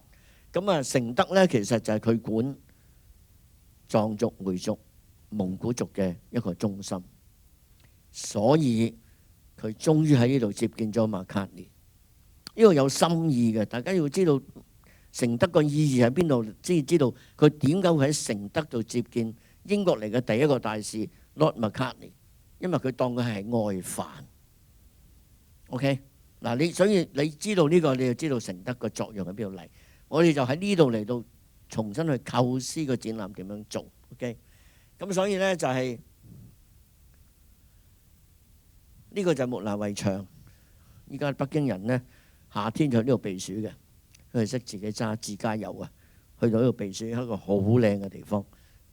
咁啊，當年呢個就係皇家打獵場嚟嘅。咁你睇到呢就係呢個嚇，即係呢個佢哋圍獵啦。其實嗰種圍獵方式都有啲揾笨嘅。就首先佢吹一種即係一種樂器呢，就好似啲黐鹿嘅叫聲，咁就呃咗啲紅鹿埋嚟嘅，真係好無良嘅呢樣嘢。咁然之後呢，就揾佢嗰啲嘅兵呢圍住嗰隻鹿，然之後叫個皇帝出嚟打佢。你估個皇帝真係咁叻啊？其實係即係就係咁啦。咁所以而家圍咗佢又皇帝四獵咁，所以睇下呢個皇帝叻到，竟然乾隆王咧可以一箭射咗2隻鹿，信不上理。咁呢啲係即係佢哋即係展示佢嗰種威武啦嚇。咁所以即係有啲咁嘅皇家啲畫師咧，就畫埋曬啲咁嘅畫嚟做宣傳嘅。喂，佢71歲啊，當年一箭射雙鹿啊，唔係一箭雙雕。咁啊，然之後咧打完就之後咧就會晚黑就會大家喺度 barbecue 大家喺度歡宴，喺度 barbecue，同埋啲蒙古兵啊一齊 barbecue。所以即係呢個其實係一種自述嚟嘅，邊度咁簡單呢？咁啊，另外咧就係大家只要去過承德避暑山莊個門口，你要睇到咩事咧？就係佢個門口係居然有1、2、3、4、5種文字嘅。漢字喺中間，咁然之後咧就係滿文藏文、漢文、回文、蒙古文，所以佢係咁樣排嘅。咁你就會知道呢個地方係咩地方？呢個地方係搞統戰嘅地方。用今日嘅語言嚟講，係咪？所以承德嗰個意義係唔簡單嘅。你純粹用一個珍品展係好浪費、好嘥。咁所以呢，嗱，你睇下呢個呢，就係嗰個承德佢哋嗰個即係皇帝坐嘅地方啦。咁呢度呢，亦都係有2個皇帝佢喺度接見啲臣子嘅地方啊。咁佢叫避暑山莊呢，其實係一個即係特登將佢低調咗。咁呢2個皇帝都瞓喺張牀度走咗嘅，真係陰公。一個呢係嘉慶。咁啊，咸豐咧就點樣佢會搞成咁咧？咸豐大家知道啦，英法聯軍之役殺在北京，咁於是佢咧就以去打獵為由咧，就走咗去承德嗱。所以最好嘅藉口，因為佢唔會話佢走佬噶嘛，就話自己去打獵就去咗承德，結果就喺承德嗰度就即係憂憤而死啊！就死喺呢一度。大家睇到仲未止係咁，圍牆裏邊嘅係皇家嘅避暑山莊，出邊係8間喇嘛廟，其實係眾星拱月。你睇到嗰個意涵係乜邊度嚟？係用宗教嘅權力去鞏固咗皇權。所以我覺得我好中意帶承德嘅，因為承德其實嗰個意義係好深嘅，即係絕對唔係去睇下啲風景咁簡單，嗰個不得了嘅。你企喺呢個位置一睇，哇！成扎嗰啲咁樣嘅廟就包圍住呢個皇宮，好清楚，冇錯。嗱，你睇佢嗰個就係中間嗰個就係嗰個咩咧？咁佢嗰個其實咧，佢嗰個周邊嗰個地方好大嘅，咁啊有個圍牆圍住，咁啊出邊嗰啲你睇下就係唔同嘅廟啦，咁同埋你睇啲廟咧，就嗱呢個咧就係佢每間廟都好得意啊！呢個咧因為佢係向呢個達賴喇嘛統戰，咁所以咧就係仿照布達拉宮嘅，行到腳軟㗎，真係腳跛㗎，行到上行翻落嚟都幾攰嘅。去過唔止一次啊！我帶 RAS 去過啊，好開心啊佢哋。咁呢個咧就係班禪啊！呢個班禪咧就係喺1780年咧就賀乾隆嘅70歲壽辰，咁所以咧就哇乾隆皇特登起間咁嘅嘢嚟接待佢，所以你話幾鬼奢侈？咁啊呢個班禪咧就你諗下咧，佢喺後藏即係日喀則行到嚟承德，陰公。咁啊但係其實承德仲有個意義喺處嘅，原來滿洲人冇嘢驚，最驚一樣嘢。就係天花，嗰年代染上天花幾乎係死梗嘅。咁啊順治皇帝死於天花，甚至有啲講法同治皇帝都係死於天花。咁啊康熙點可以做到皇帝呢？因為康熙早年患上天花死唔去，咁所以佢哋覺得掂啊呢個掂啊，因為佢患上天花死唔去就唔會，因為天花唔會再嚟噶嘛，一致嘅啫嘛。咁啊所以已經搣咗。咁所以，但係呢個班禪咧就喺呢度慶祝完之後呢，佢就好做唔做，就跟乾隆皇帝翻咗去北京。咁北京有間叫皇寺嘅，黃色嘅皇，咁佢就喺皇寺嗰度圓寂咗，喺度死咗。咁然之後佢嗰啲隨從將佢嘅筆直又運翻去日喀則，即係佢生住嚟就死，即係啲骨灰攞翻去。咁啊，所以你會睇到咧呢個即係外伯廟啊，一個咁嘅表喺樹嚇，即係有唔同嘅廟啦嚇。其實唔止8間嘅，有冧咗。所以每間廟其實都有個意義喺度嘅，你就真係用個宗教嘅權力去鞏固呢個皇權。咁所以呢，我哋就將呢個展覽分咗下低嘅部分。第一係獵鹿，佢點樣打鹿，同埋點樣去藉住打鹿去操練佢自己嘅軍隊，同埋點樣去籠絡嗰啲嘅其他嘅部落。咁另外呢，就係成都避暑山莊嘅經營啦，因為避暑山莊係幾代經營嘅啊，即係由康熙開始一路咁樣幾代經營。咁啊，前嗰幾個皇帝呢，就每一年呢，乾隆每年有半年時間係喺避暑山莊嘅，因為佢哋喺關外入嚟嘅人呢，係唔適應北京嘅天氣，北京嘅夏天係悶熱，而承德呢，其實係涼好多嘅，咁所以佢哋呢，夏天就走咗去承德。咁啊，聽講話乾隆皇呢係差唔多係佢生日過埋生日先至翻北京嘅，大概係9月中旬之後先至翻北京嘅。咁啊，跟住呢就所以講外伯廟啦，即係佢嗰個作用啦，去籠絡蒙古族藏族啊。因為佢籠絡蒙古族藏族就用喇嘛廟。咁啊，另外呢就係佢接待外賓主去講麥卡尼啦。最後呢就講辛酉政變啦，因為大家知道咸豐死咗之後，佢有8個所謂顧命大臣，佢又唔信得過呢8個，佢就留低咗2個印，一個就交咗俾小朋友嘅同治，結果呢個印就落咗去佢阿媽手上，就落咗去慈禧嘅手上邊。另一個印就交俾其實佢個皇后，即係阿咸豐嘅皇后就慈安啊。所以咧叫做同道堂，呢個係好有象徵意義嘅一個印。如果你唔知就普通一個印，你知道原來佢係嚟鉗制嗰個8個大臣嘅一個印，嗰2個印。咁所以我哋咧就將個展覽就變咗咁樣啦。所以就叫做呢個咧，即係當然係箭啦嚇，即係佢哋皇家用嘅一啲嘅弓同埋箭啦。咁另外嚟講咧就係承德避暑山莊，呢個更加清晰啦。中間係一個避暑山莊，側邊就係全部都係寺廟，作為一個包圍住佢、拱衛住佢。另外就係藏傳佛教，其實蒙古族原來係信薩滿教嘅，即係所謂薩滿，即係其實係乜鬼嘢都拜一餐嗰啲咧，即係冇乜教義嘅。咁但係後尾咧，佢就即係信咗藏傳佛教，咁所以佢同藏族係好 friend 嘅啊，因為大家都係即係藏傳佛教，所以依家佢哋承德擺好多展覽，就係用呢個藏傳佛教做一個即係佢個文物，大量嘅文物。咁啊呢個咧就好特別啦，呢個叫做卡巴拉碗，因為下低嗰個係人頭骨嚟嘅。其實你會睇到，其實好多民族都好中意用人頭骨嚟做一個盛器嘅。大家如果記得好耐之前呢，匈奴滅咗大月氏之後呢，將大月氏個王嘅頭係嚟做一個盛器。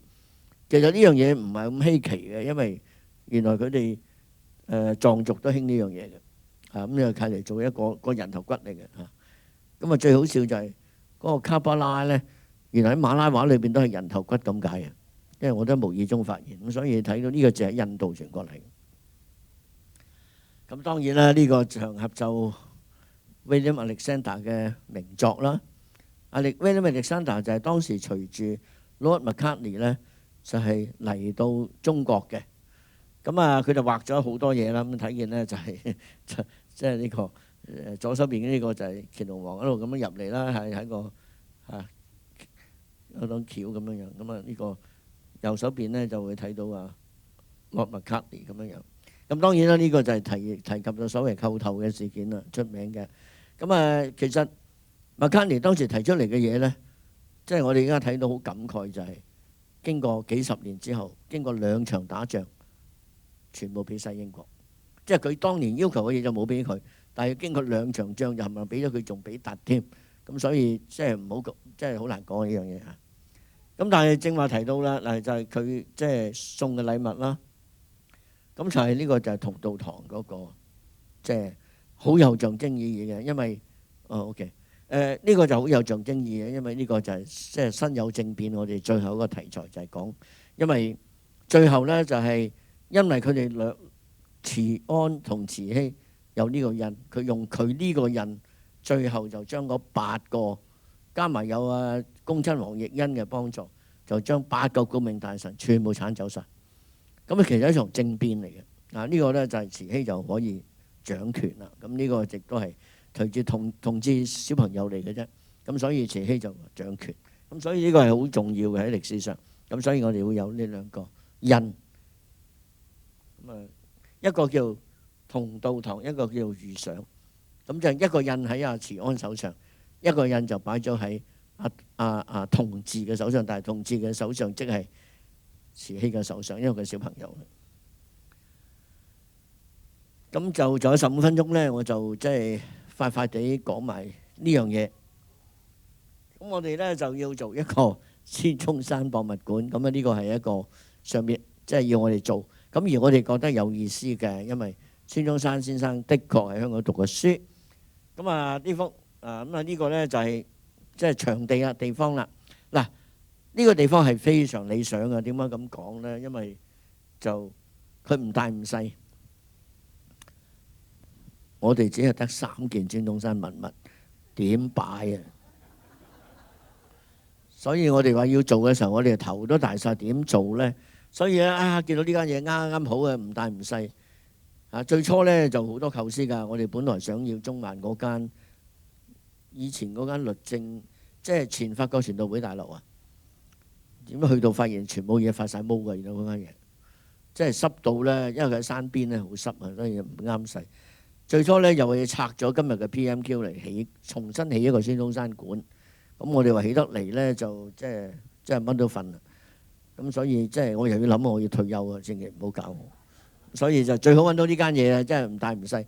咁又搭上關係就係佢係166，何金堂又係166，又係孫中山喺中央書院嘅同學。咁所以搭上即係夾硬搭上啲關係啦。好啦，咁裏邊好啱使啊，裏邊好靚啊，保存得好好，因為用嘅料係最靚嘅料，非常之靚嘅樓梯。好啦，咁我哋點做呢？咁其實好簡單，我哋2個主題。第一個就係孫中山與香港。嗱，我哋成個展覽就係孫中山與近代中國啦。第一個重點就係孫中山與香港。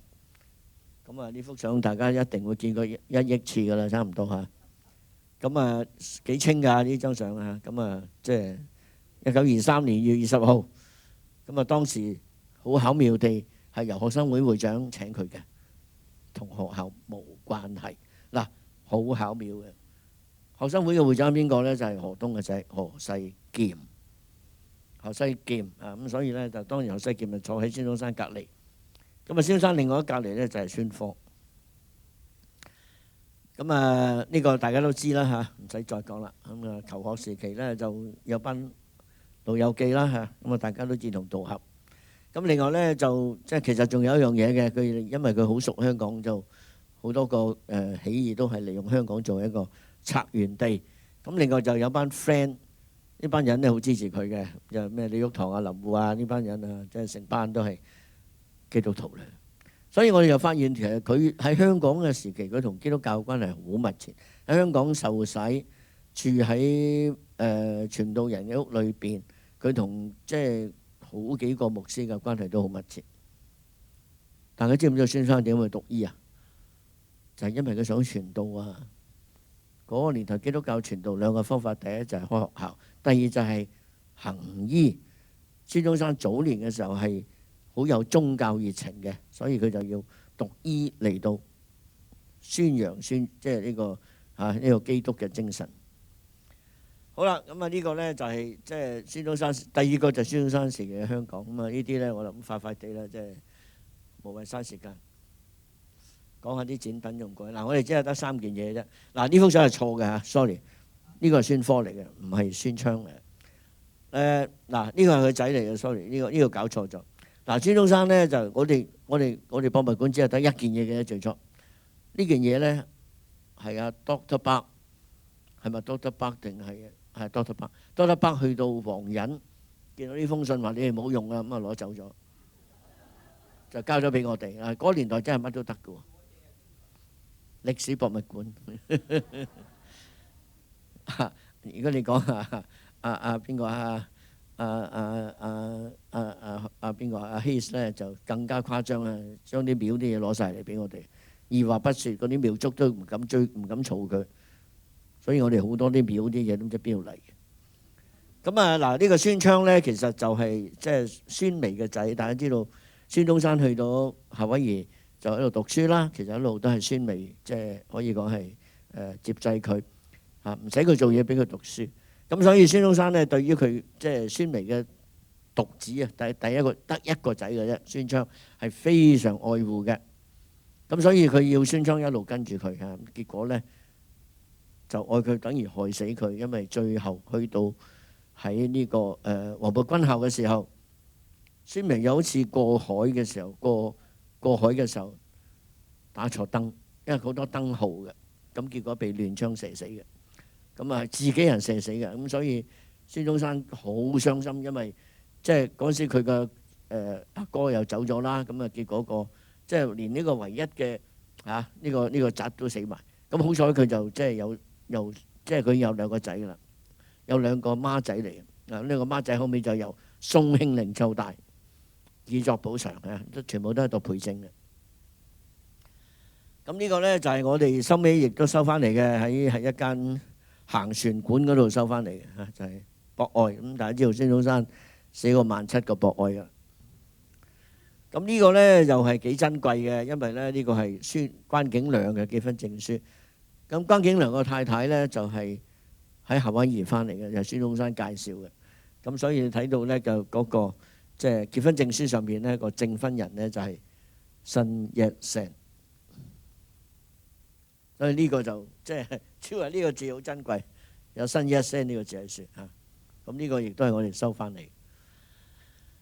咁孫中山係啦，呢個孫逸仙好有趣啦。然後呢個館咧，我哋最初叫咩館咧？咁何志平嗰時係我哋嘅局長咧，何志平就話：改做孫逸仙館啦咁。個問題就係孫逸仙可能唔係個個知嘅，點解咧？我哋上 paper 要攞錢嘅時候咧，去立法會咧，我呢個故事我都成日講噶啦。我哋中文係寫孫中山，英文寫孫逸仙，佢哋終於好負責任咁打電話嚟問係咪同一個人嚟嘅，好負責任。咁嗱呢個咧就係即係孫中山喺1929年復安大典啦。咁咩叫做復安大典咧？咁我遲啲會有個 talk 係專門講復安大典，因為呢個係孫中山嗰個可以講係 shaping of 佢個成個 image 嘅。呢個係佢死咗之後蔣介石玩嘅一套把戲嚟嘅。咁呢幅相就非常珍貴啦，因為我哋咧就收咗一大紮即係原件嘅靚嘅相。咁你睇見咧就左手邊嗰個咧就好好玩啦，因為咧就會睇到咧，因為孫中山嘅阿媽喺香港過身，就葬喺飛鵝山嘅嗰個地方叫做百花林。咁呢度去拜祭佢，咁拜祭佢嘅時候，梗係所有家屬都喺度啦。好啦，你睇呢度咧，喂呀，呢度幾乎差咗㗎。呢個就係孫中山嘅原配夫人啦，呢個就係盧慕貞啦，亦都係佢1個仔2個女嘅生母。但係更加有趣嘅就係盧慕貞隔離呢個女人啦，呢個就係陳瑞芬，呢個就係孫中山嘅妾侍，喺佢個族譜上面寫住陳瑞芬妾侍，係妾就係一個妾字，呢個係孫中山嘅妾侍。大家有冇聽過孫中山有妾侍啊？呢個妾侍係根據記載喺屯門，我都拗晒頭。嗰個年代喺屯門點樣出到嚟見孫中山，我都拗晒頭。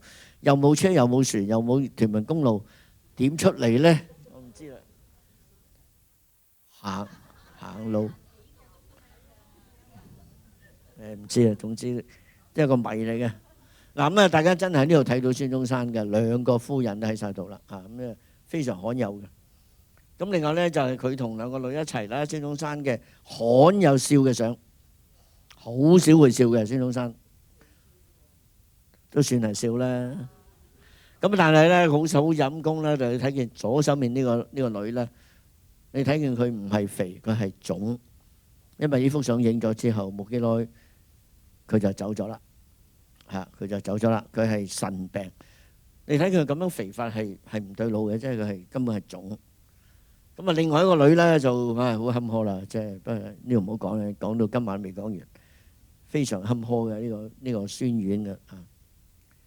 咁呢個亦都係關景良嘅畢業證書，因為孫中山嘅畢業證書冇咗啦，唔見咗啦，唔知點解唔見啊？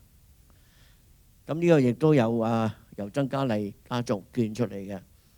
就係遊列當時嘅中華民國萬歲，因為我最初提出中華民國嘅，所以呢個係非常珍貴嘅文物。咁啊，呢個就係孫中山過咗身之後呢，就佢個日本人朋友梅屋莊吉做嘅孫中山半身像，就送俾嗰啲出席奉安大典嘅 guest 嘅。呢個係非常珍貴嘅記錄，呢個 keep 咗喺公理堂，因為佢。即係呢度會睇到咧，就係孫日新就係孫新一聲原來個名日新。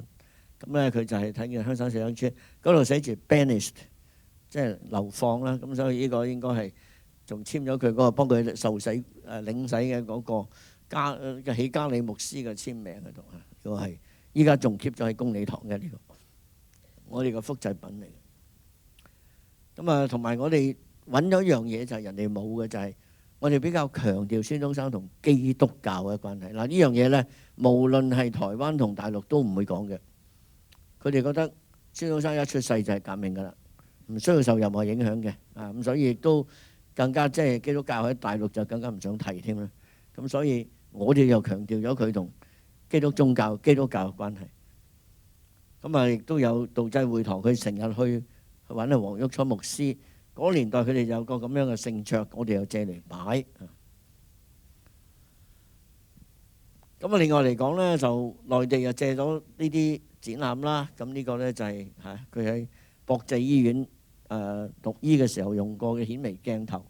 其實係唔係我哋真係唔敢爆嘅。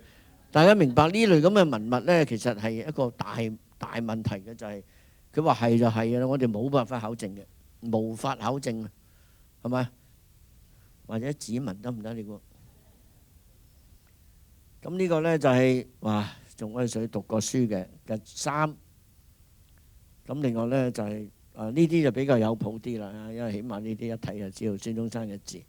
咁同埋孫中山嘅簽名一定係孫文嘅，一定係孫文，英文就一定係新一聲。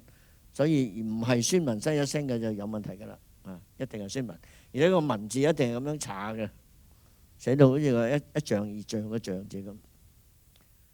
咁啊呢個就不得了啦！呢個就係即係1911年嘅年底咧，佢流放翻嚟之後咧，就選大總統。咁佢咧就係有16票，有18個省，有16票投佢嘅。咁啊，另外有一票咧就係投咗俾黃興，湖南省投咗俾黃興。咁所以佢就當選為臨時大總統啦。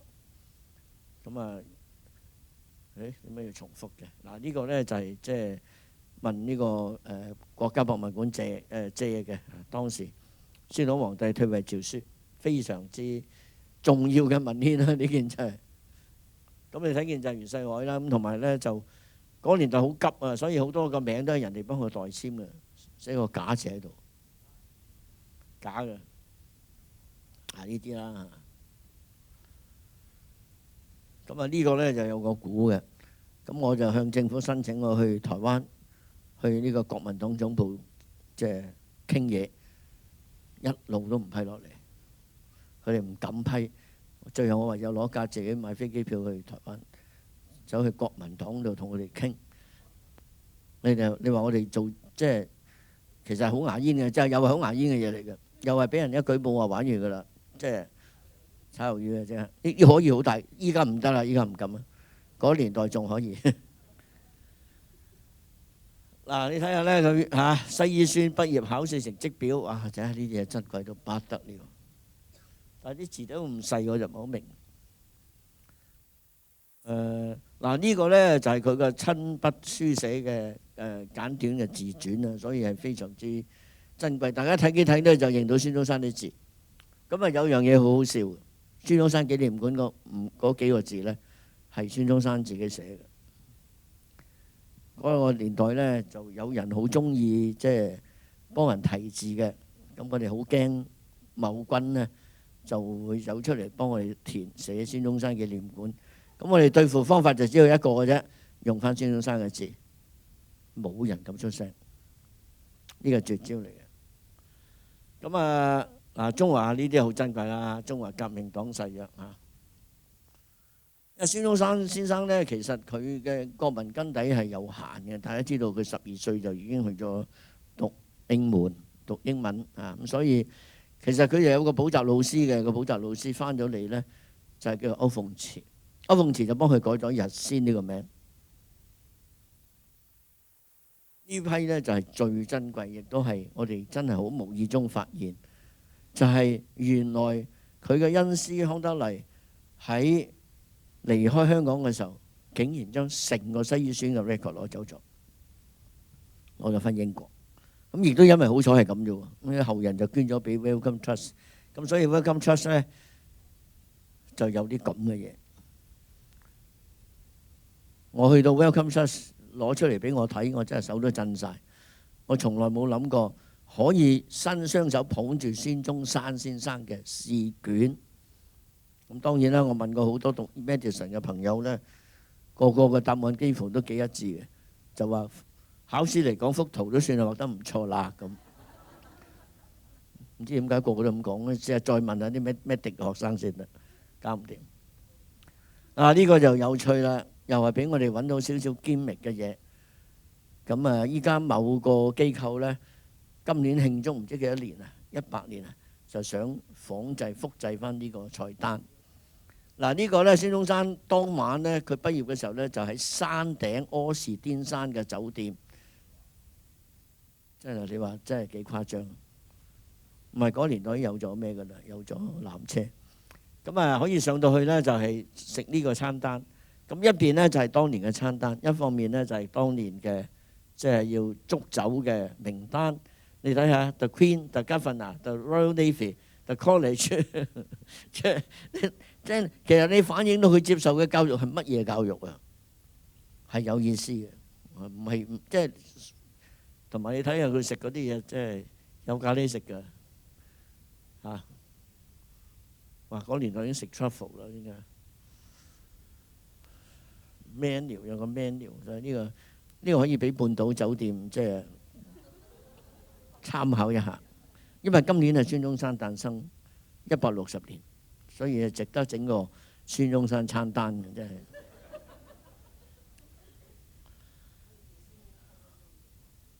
試下。最啱添啦，直頭咁話，一於咁話啦嚇。好，我俾個餐單佢。咁呢個咧就係即係佢呢個就係我哋喺咩㗎啦？喺即係燒129嗰啲揾翻嚟嗰啲咁嘅嘢咧，就係即係佢當年孫中山1895年第一次起義失敗，咁跟住清朝就施壓，要捉佢，咁所以佢就流放啦。咁所以佢就咁上下咧，佢就會寫信翻嚟俾香港，就話可唔可以翻嚟啊？咁呢個洛克咧就講明咧就係即係你翻嚟就拉你㗎啦。咁佢喺呢個信裏邊好強調一樣嘢咧，就係香港就係佢嘅家。呢句就係我哋覺得最值得留意嘅一樣嘢。佢話我即係我個 family 喺度嘅咁樣樣，所以就係即係佢即係呢個香港就係佢個 home 啦咁樣樣。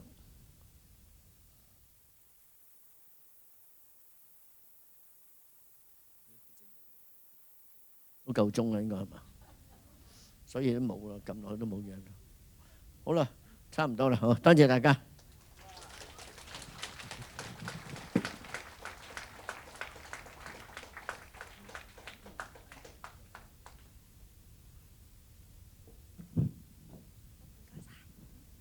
咁多謝丁教授嘅分享啦。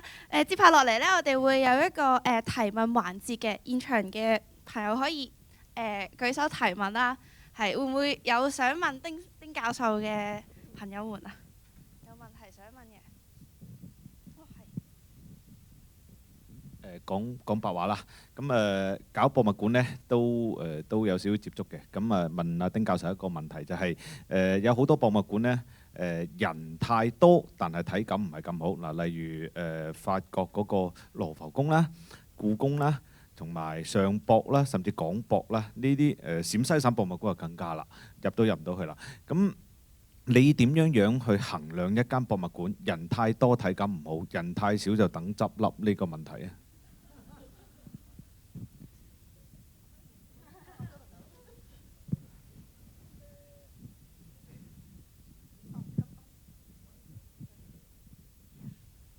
其實咧，譬如好似故宮咧，佢應該係規定每日幾多人嘅，即係北京故宮係啦。咁佢有一個限額嘅。咁我諗譬如呢啲咁犀利嘅情況咧，就只能夠係有個限額。每個博物館按照佢自己嗰個博物館嘅大小，我諗要定一個限額。咁啊，因為既然咁多人嚟咧，佢今日嚟唔到，佢第二會嚟嘅，所以唔緊要嘅，即係你有限額，佢都會嚟㗎啦。即係所以呢個唔係問呢個應該可以解決到。咁啊，其實你就驚就冇人嚟嘅啫，冇人嚟就鬧交啦。即係呢個就即係特別係自負盈虧嘅博物館就好頭痛，因為你譬如話正話提到嗰啲全部都係即係國家嘅博物館咧，咁其實有冇人嚟其實問題都唔係太大。咁我諗你即係限咗某個人數啦，呢個係最好嘅方法。因為係嘅，因為人太多咧，其實你係根本睇唔到嘅。嗱，譬如話你呢個正倉院啊，日本奈良嘅正倉院，佢每一年咧就係開放唔知2個禮拜嘅啫。哇！嗰度人多到3陣4陣咁樣嘅。咁但係咧，日本人就真係好鬼有禮貌嘅，即係佢一陣睇完，佢又會褪第二陣入去。即係你對住個展櫃排到第3陣、第4陣。咁你好有耐性咁等一陣走咗，你又行埋去睇。咁其實就真係唔係好理想。咁但係佢為咗保護文物咧，佢唯有係咁樣樣啊。咁啊就每年就係開放，即係秋天開放嗰好短嘅時間。其實譬如台北故宮或者我哋北京故宮都係咁。譬如話佢每一年秋天都有啲畫嘅大展，咁即係大家都知道畫就真係 highlight 嚟嘅。咁所以嗰度就會好多人。咁啊，其實太多人的確係大問題嚟嘅，踩都踩冧你嘅地方啦，係嘛？咁所以即係同埋裏邊個即係我哋睇博物館係好重視嗰個睇博物館嘅嗰種嘅氛圍啊，即係係一種享受嚟嘅，特別係藝術館。咁如果你人太多咧，的確係冇晒嗰種嘅，即係你都冇心機，你睇幾浸人你都走㗎啦，通常都。咁所以我諗人數限制係唯一嘅方法。咁當然另外一個方法就收好貴嘅入場券，好貴嘅，貴到你唔入得嘅。咁呢個都係一個方法嚟。咁但係當然呢個就政治不正確嘅，即係做壞自己形象。咁但係就係咯，即係呢個我諗都係限人啦，呢個唯一嘅方法。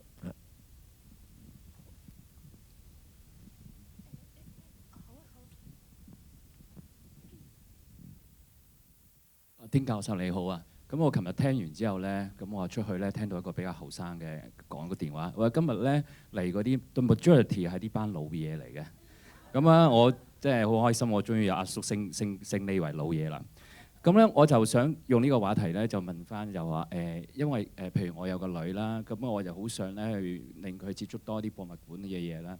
咁佢成日都話好悶喎，呢啲即係以前啲嘢。咁我自己個經驗就係我40歲之後咧就開始對呢啲有興趣。咁我哋作為一個家長咧，係我哋應該係 push 佢去做啲接觸呢個博物館，定係話你而家唔需要睇啦，40歲以後先嚟睇呢樣嘢咧？呢個都係方法嚟嘅。嗱，其實咧咁樣嘅，其實你會發現咧，我哋香港有個博物館咧，就長年都咁多人睇嘅，嗰個叫做科學館。有原因嘅。第一，啲家長一聽見你去睇科學嘅嘢咧，去啦，快啲去啦，科學啊，即係讀 science 啊嘛，要讀理科啊嘛，咁啊所以睇科學嘅嘢。咁另一個原因咧就係佢裏邊好多 interactive，其實佢係可以譬如某一個物理嘅原理、化學原理可以作為一個遊戲，咁你就會有一種參與感。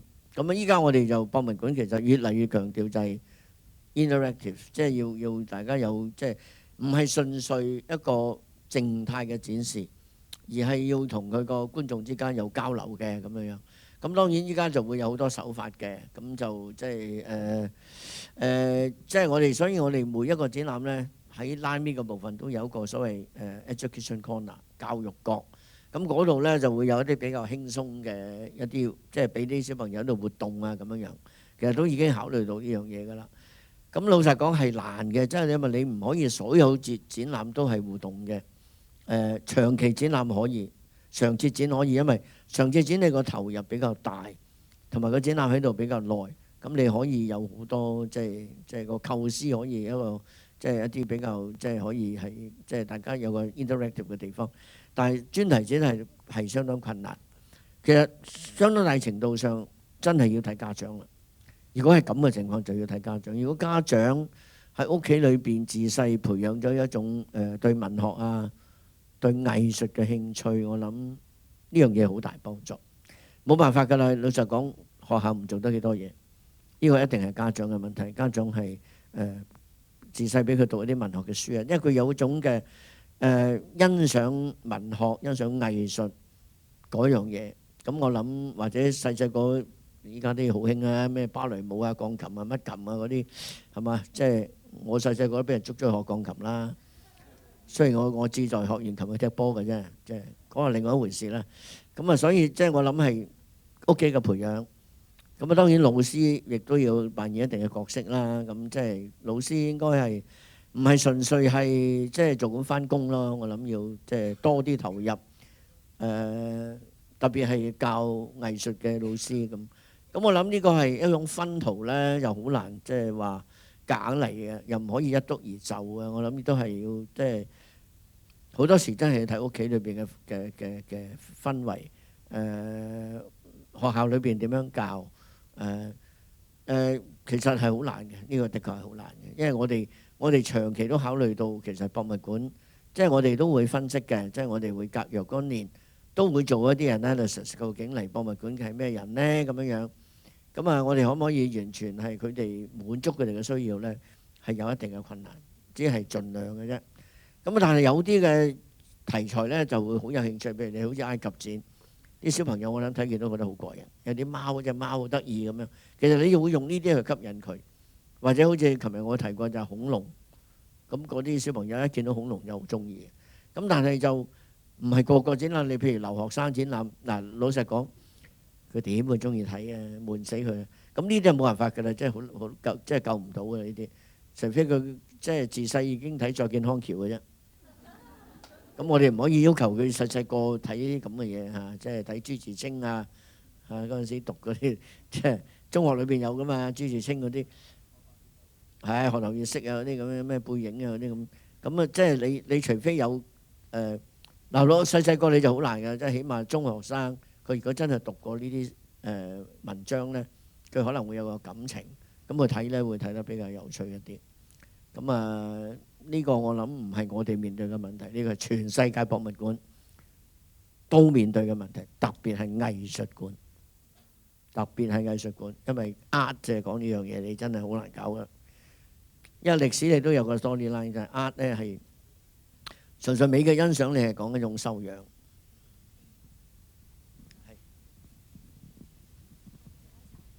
你好，丁教授，我覺得啱啱係好感動嘅。我琴日問過一次問題啦，咁我係舞蹈世界冠軍陳真理院士啦，港大、北大，咁其實咧我仲係中山大學嘅校友嚟嘅，咁所以啱啱咧我係會發覺咧有一個好大嘅感觸咧，就係原來呢一啲歷史，呢一啲咁好嘅記載咧，係可以咁樣數字化呈現出嚟嘅。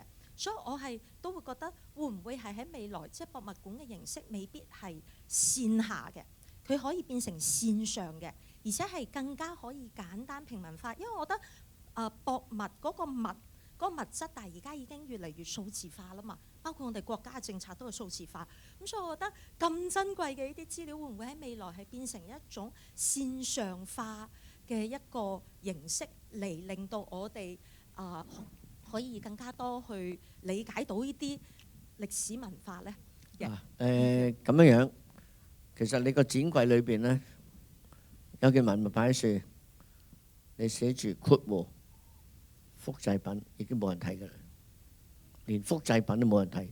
如果你講線上嗰個就唔係一個博物館嘅展覽，明唔明？我哋可以嘅，即係我哋作為宣傳可以，作為宣傳，我哋網喺線上邊有一個線上嘅展覽係可以嘅，但係嗰個只能夠作為一個實體展覽嘅宣傳手法，就唔可以完全代替展覽嘅。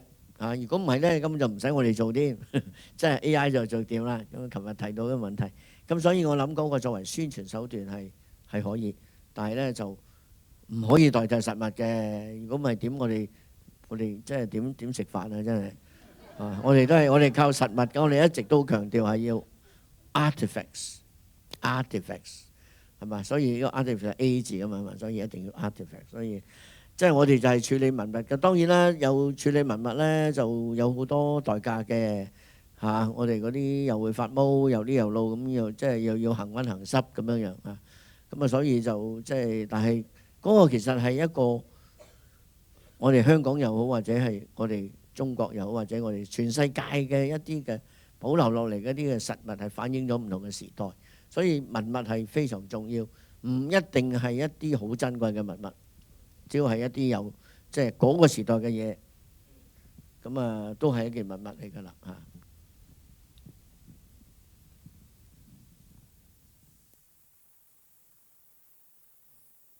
丁教授想請教，譬如香港以前私人嘅博物館有徐展堂先生嘅博物館啦。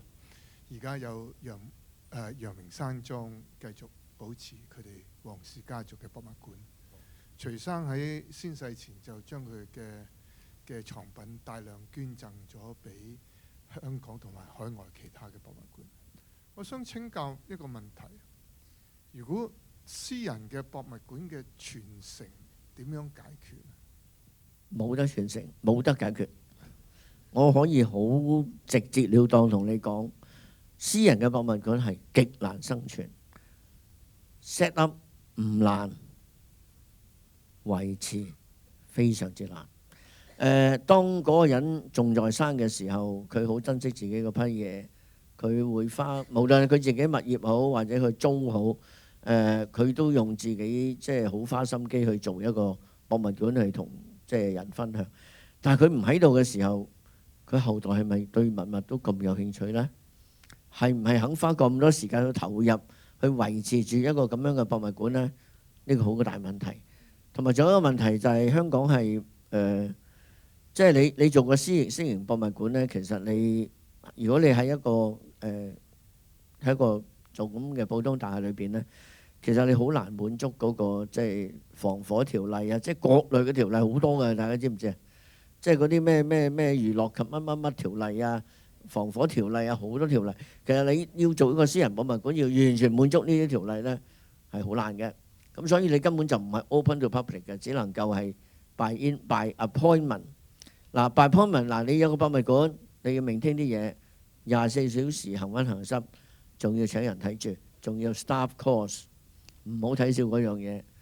你初 set up 嘅時候，滿懷熱情去 set up，過得幾年你發現都冇乜人嚟嘅，咁你就發現好似冇乜位喎咁樣樣，咁所以即係就好難搞噶啦嚇。譬如我有個表哥，佢 set up 一個博物館，到佢一中咗風之後，老婆即刻執咗佢啦，第一時間執咗佢。咁點搞？因為佢老婆冇興趣嘅，係個先生癲癲地乜鬼嘢都收完一輪之後，就整一個叫皇家博物館。咁我叫你唔好用皇家呢啲名，唔好用，唔聽。咁啊結果咪兩個手勢又中風，跟住就即係嘛，即刻就執咗啦。咁冇辦法啦，即係同埋嗰啲嘢其實係假嘅。我唔好意思講，所以私人博物館係唔 work嘅，喺香港唔 work嘅。嗱，其實咧就有一間好成功，即係相對成功嘅就係即係嗰間叫做咩話？一山係啦，嗰間真係算係相當成功。因為佢個起碼佢個女都仲有興趣，即係個女都可以繼續 run 住呢個博物館。咁同埋仲請到博物館裏邊退休嘅人嚟做館長，呢個係非常成功嘅一回事。因為佢哋對策展好有經驗，知道點樣做，點去 run 一個博物館。應該咁講 ，so far so good。但係再過多10年、20年唔知啦，真係唔知。因為香港係冇免稅嘅，大家明唔明啊？因為外國咧好多呢啲嘢會有一種 tax 嘅免稅，但係我哋香港因為個稅率已經非常低，我哋冇免稅，咁所以好多呢啲嘢係唔 work 嘅，即係 private museum 喺香港係極難可以運作，極難啊可以咁講。咁你睇見香港咁多 collector， 香港啲 collector 不得了嘅，好多都係世界知名 collector， 佢哋自己都冇 set up 一個博物館。佢哋寧願係即係將自己嘅文物係借俾一啲博物館，譬如新加坡啊咁，即係或者香港啊咁。即係其實佢哋故宮成立咗冇幾耐，但係依家收到好多嘢嚟緊，有啲係非常勁嘅收藏。咁啊唔好計藝術館啦，藝術館就直頭即係淨係阿司徒元傑佢收翻嚟嗰3個大 collection 都不得了啊！即係。智樂樓啊、吳冠中啊，即係嗰啲咁，所以即係佢聽日我諗佢聽日會即係其實佢講清明上河圖冇乜意思，佢應該佢講吳冠中點樣收翻嚟，真係好有意思啊！即係點樣感動到吳冠中一入去見到佢嘅展覽就話你識我嘅畫嘅，因為嗰啲藝術家就係咁嘅，覺得你係知音客咧，佢就冇所謂，佢好慷慨俾你。咁啊，依家更加難得就係佢個仔咧。最近捐咗咧係9000萬俾博物館，不可思議。即係我覺得好欣賞呢個仔啊！點解即係老豆唔奇啊？但係個仔都仲繼續捐錢俾，即係佢話新加坡係唔識做展覽嘅，唔識即係 promote 佢個先父嘅畫咁啊！但係香港做得好好咁，所以即係我哋不宜妄自菲薄嘅，我哋嘅博物館係 OK 嘅。特別係藝術館，即係我就好欣賞香港藝術館做得非常之好，比故宮仲要好。喺呢度先咁講啊，琴日唔敢講呢個，俾人斬死啊咁樣。丁教授，再想請教一句，私人博物館喺國內或者國外嘅經驗係點呢？國內係越嚟越多私人博物館嘅，咁就我就唔係太熟悉佢哋點樣運作。嗱，其實係咁樣樣，又係一代。佢可唔可以繼續sustain落去？我真係唔知。其實同埋佢哋同當地官員之間有冇咩聯繫，我又唔敢包。因為如果你冇聯繫，你根本唔可能 set up 一個私人博物館嚇。咁啊，海外就唔同喎，海外佢有呢個 culture， 即係直頭有呢個私人博物館嘅文化。咁呢個就唔一樣，收得非常之貴，同埋佢係唔會係咁樣 run 嘅。佢直頭有個即係可能有個委員會啊，一個 trustee 啊，即係佢係一個比較可以即係維持得比較長嘅一個方法去運作，個制度比較完善嘅。咁呢個就可以佢哋可以即係可以 sustain 到。同埋最緊要佢哋免稅啊！呢樣嘢好緊要，千祈唔好諗住 set up 私人博物館，千祈諗都唔好諗。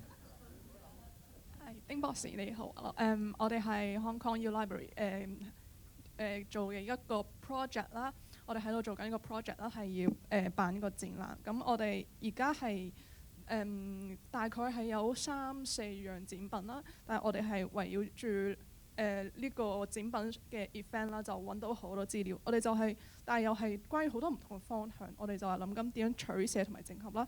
其次咧係即係我哋有咁多資料咧，即係點樣去即係引導人去讀啦。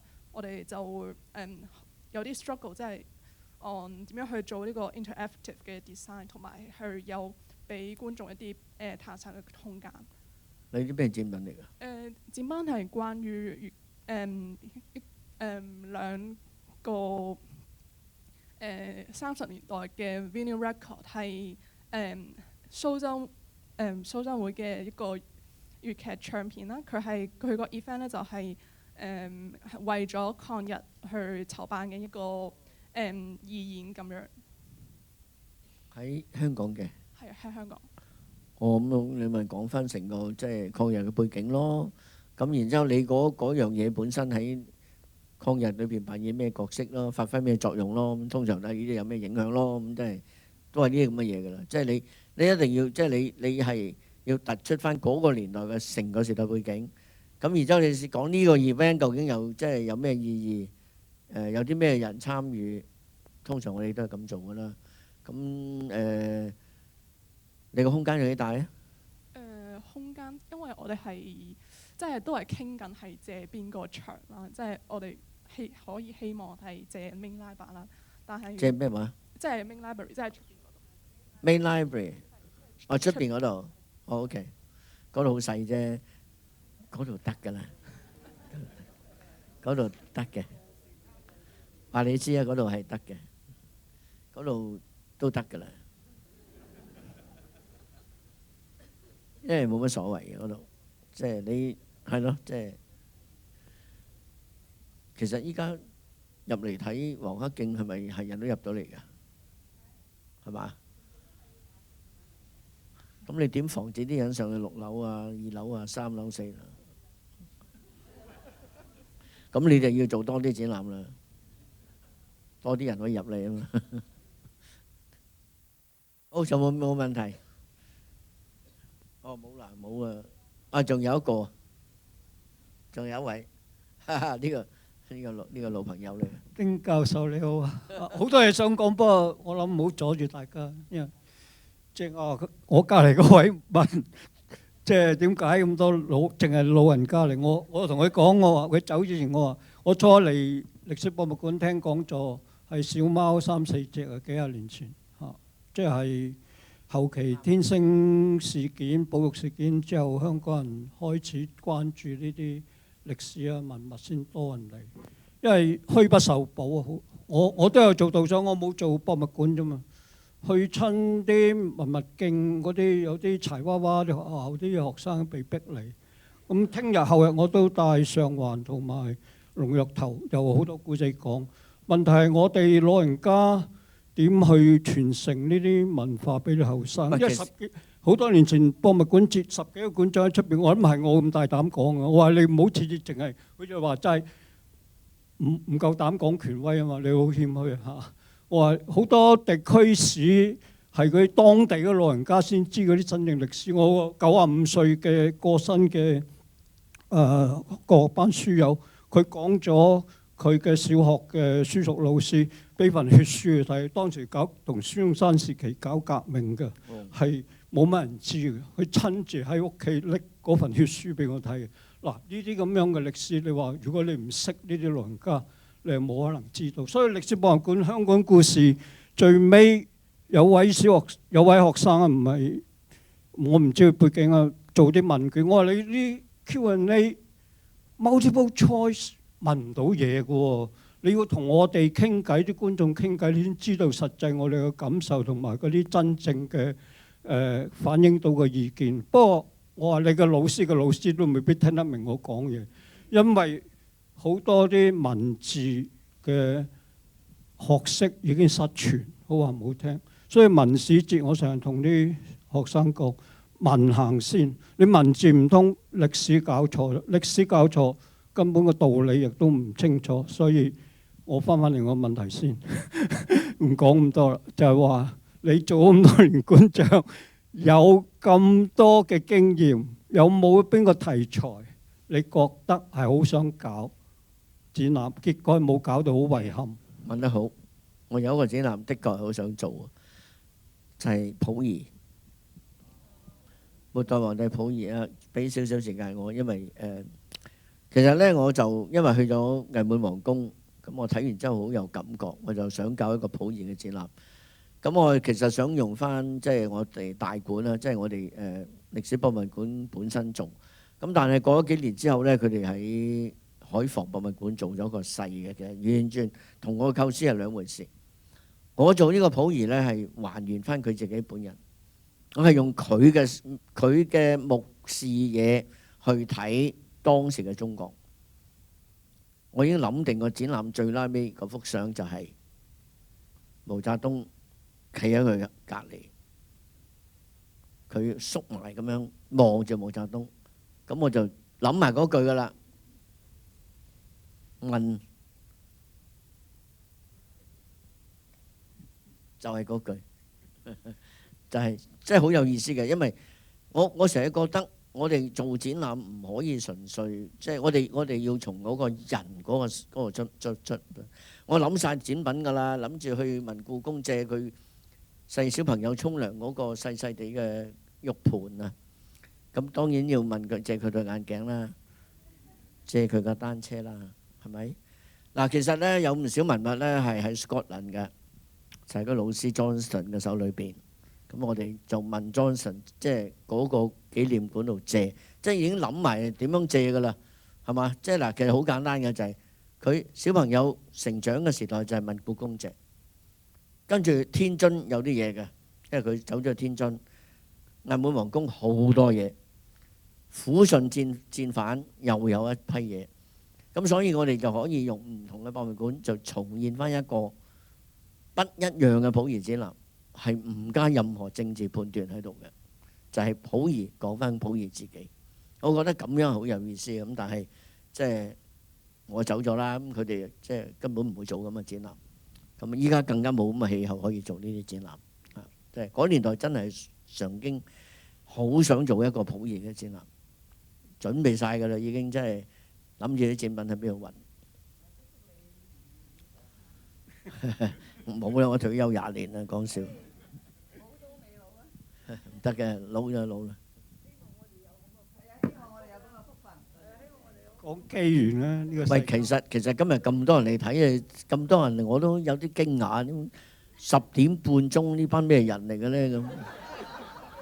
所以你唔好認為歷史冇人聽啊，好多人聽啊，真係。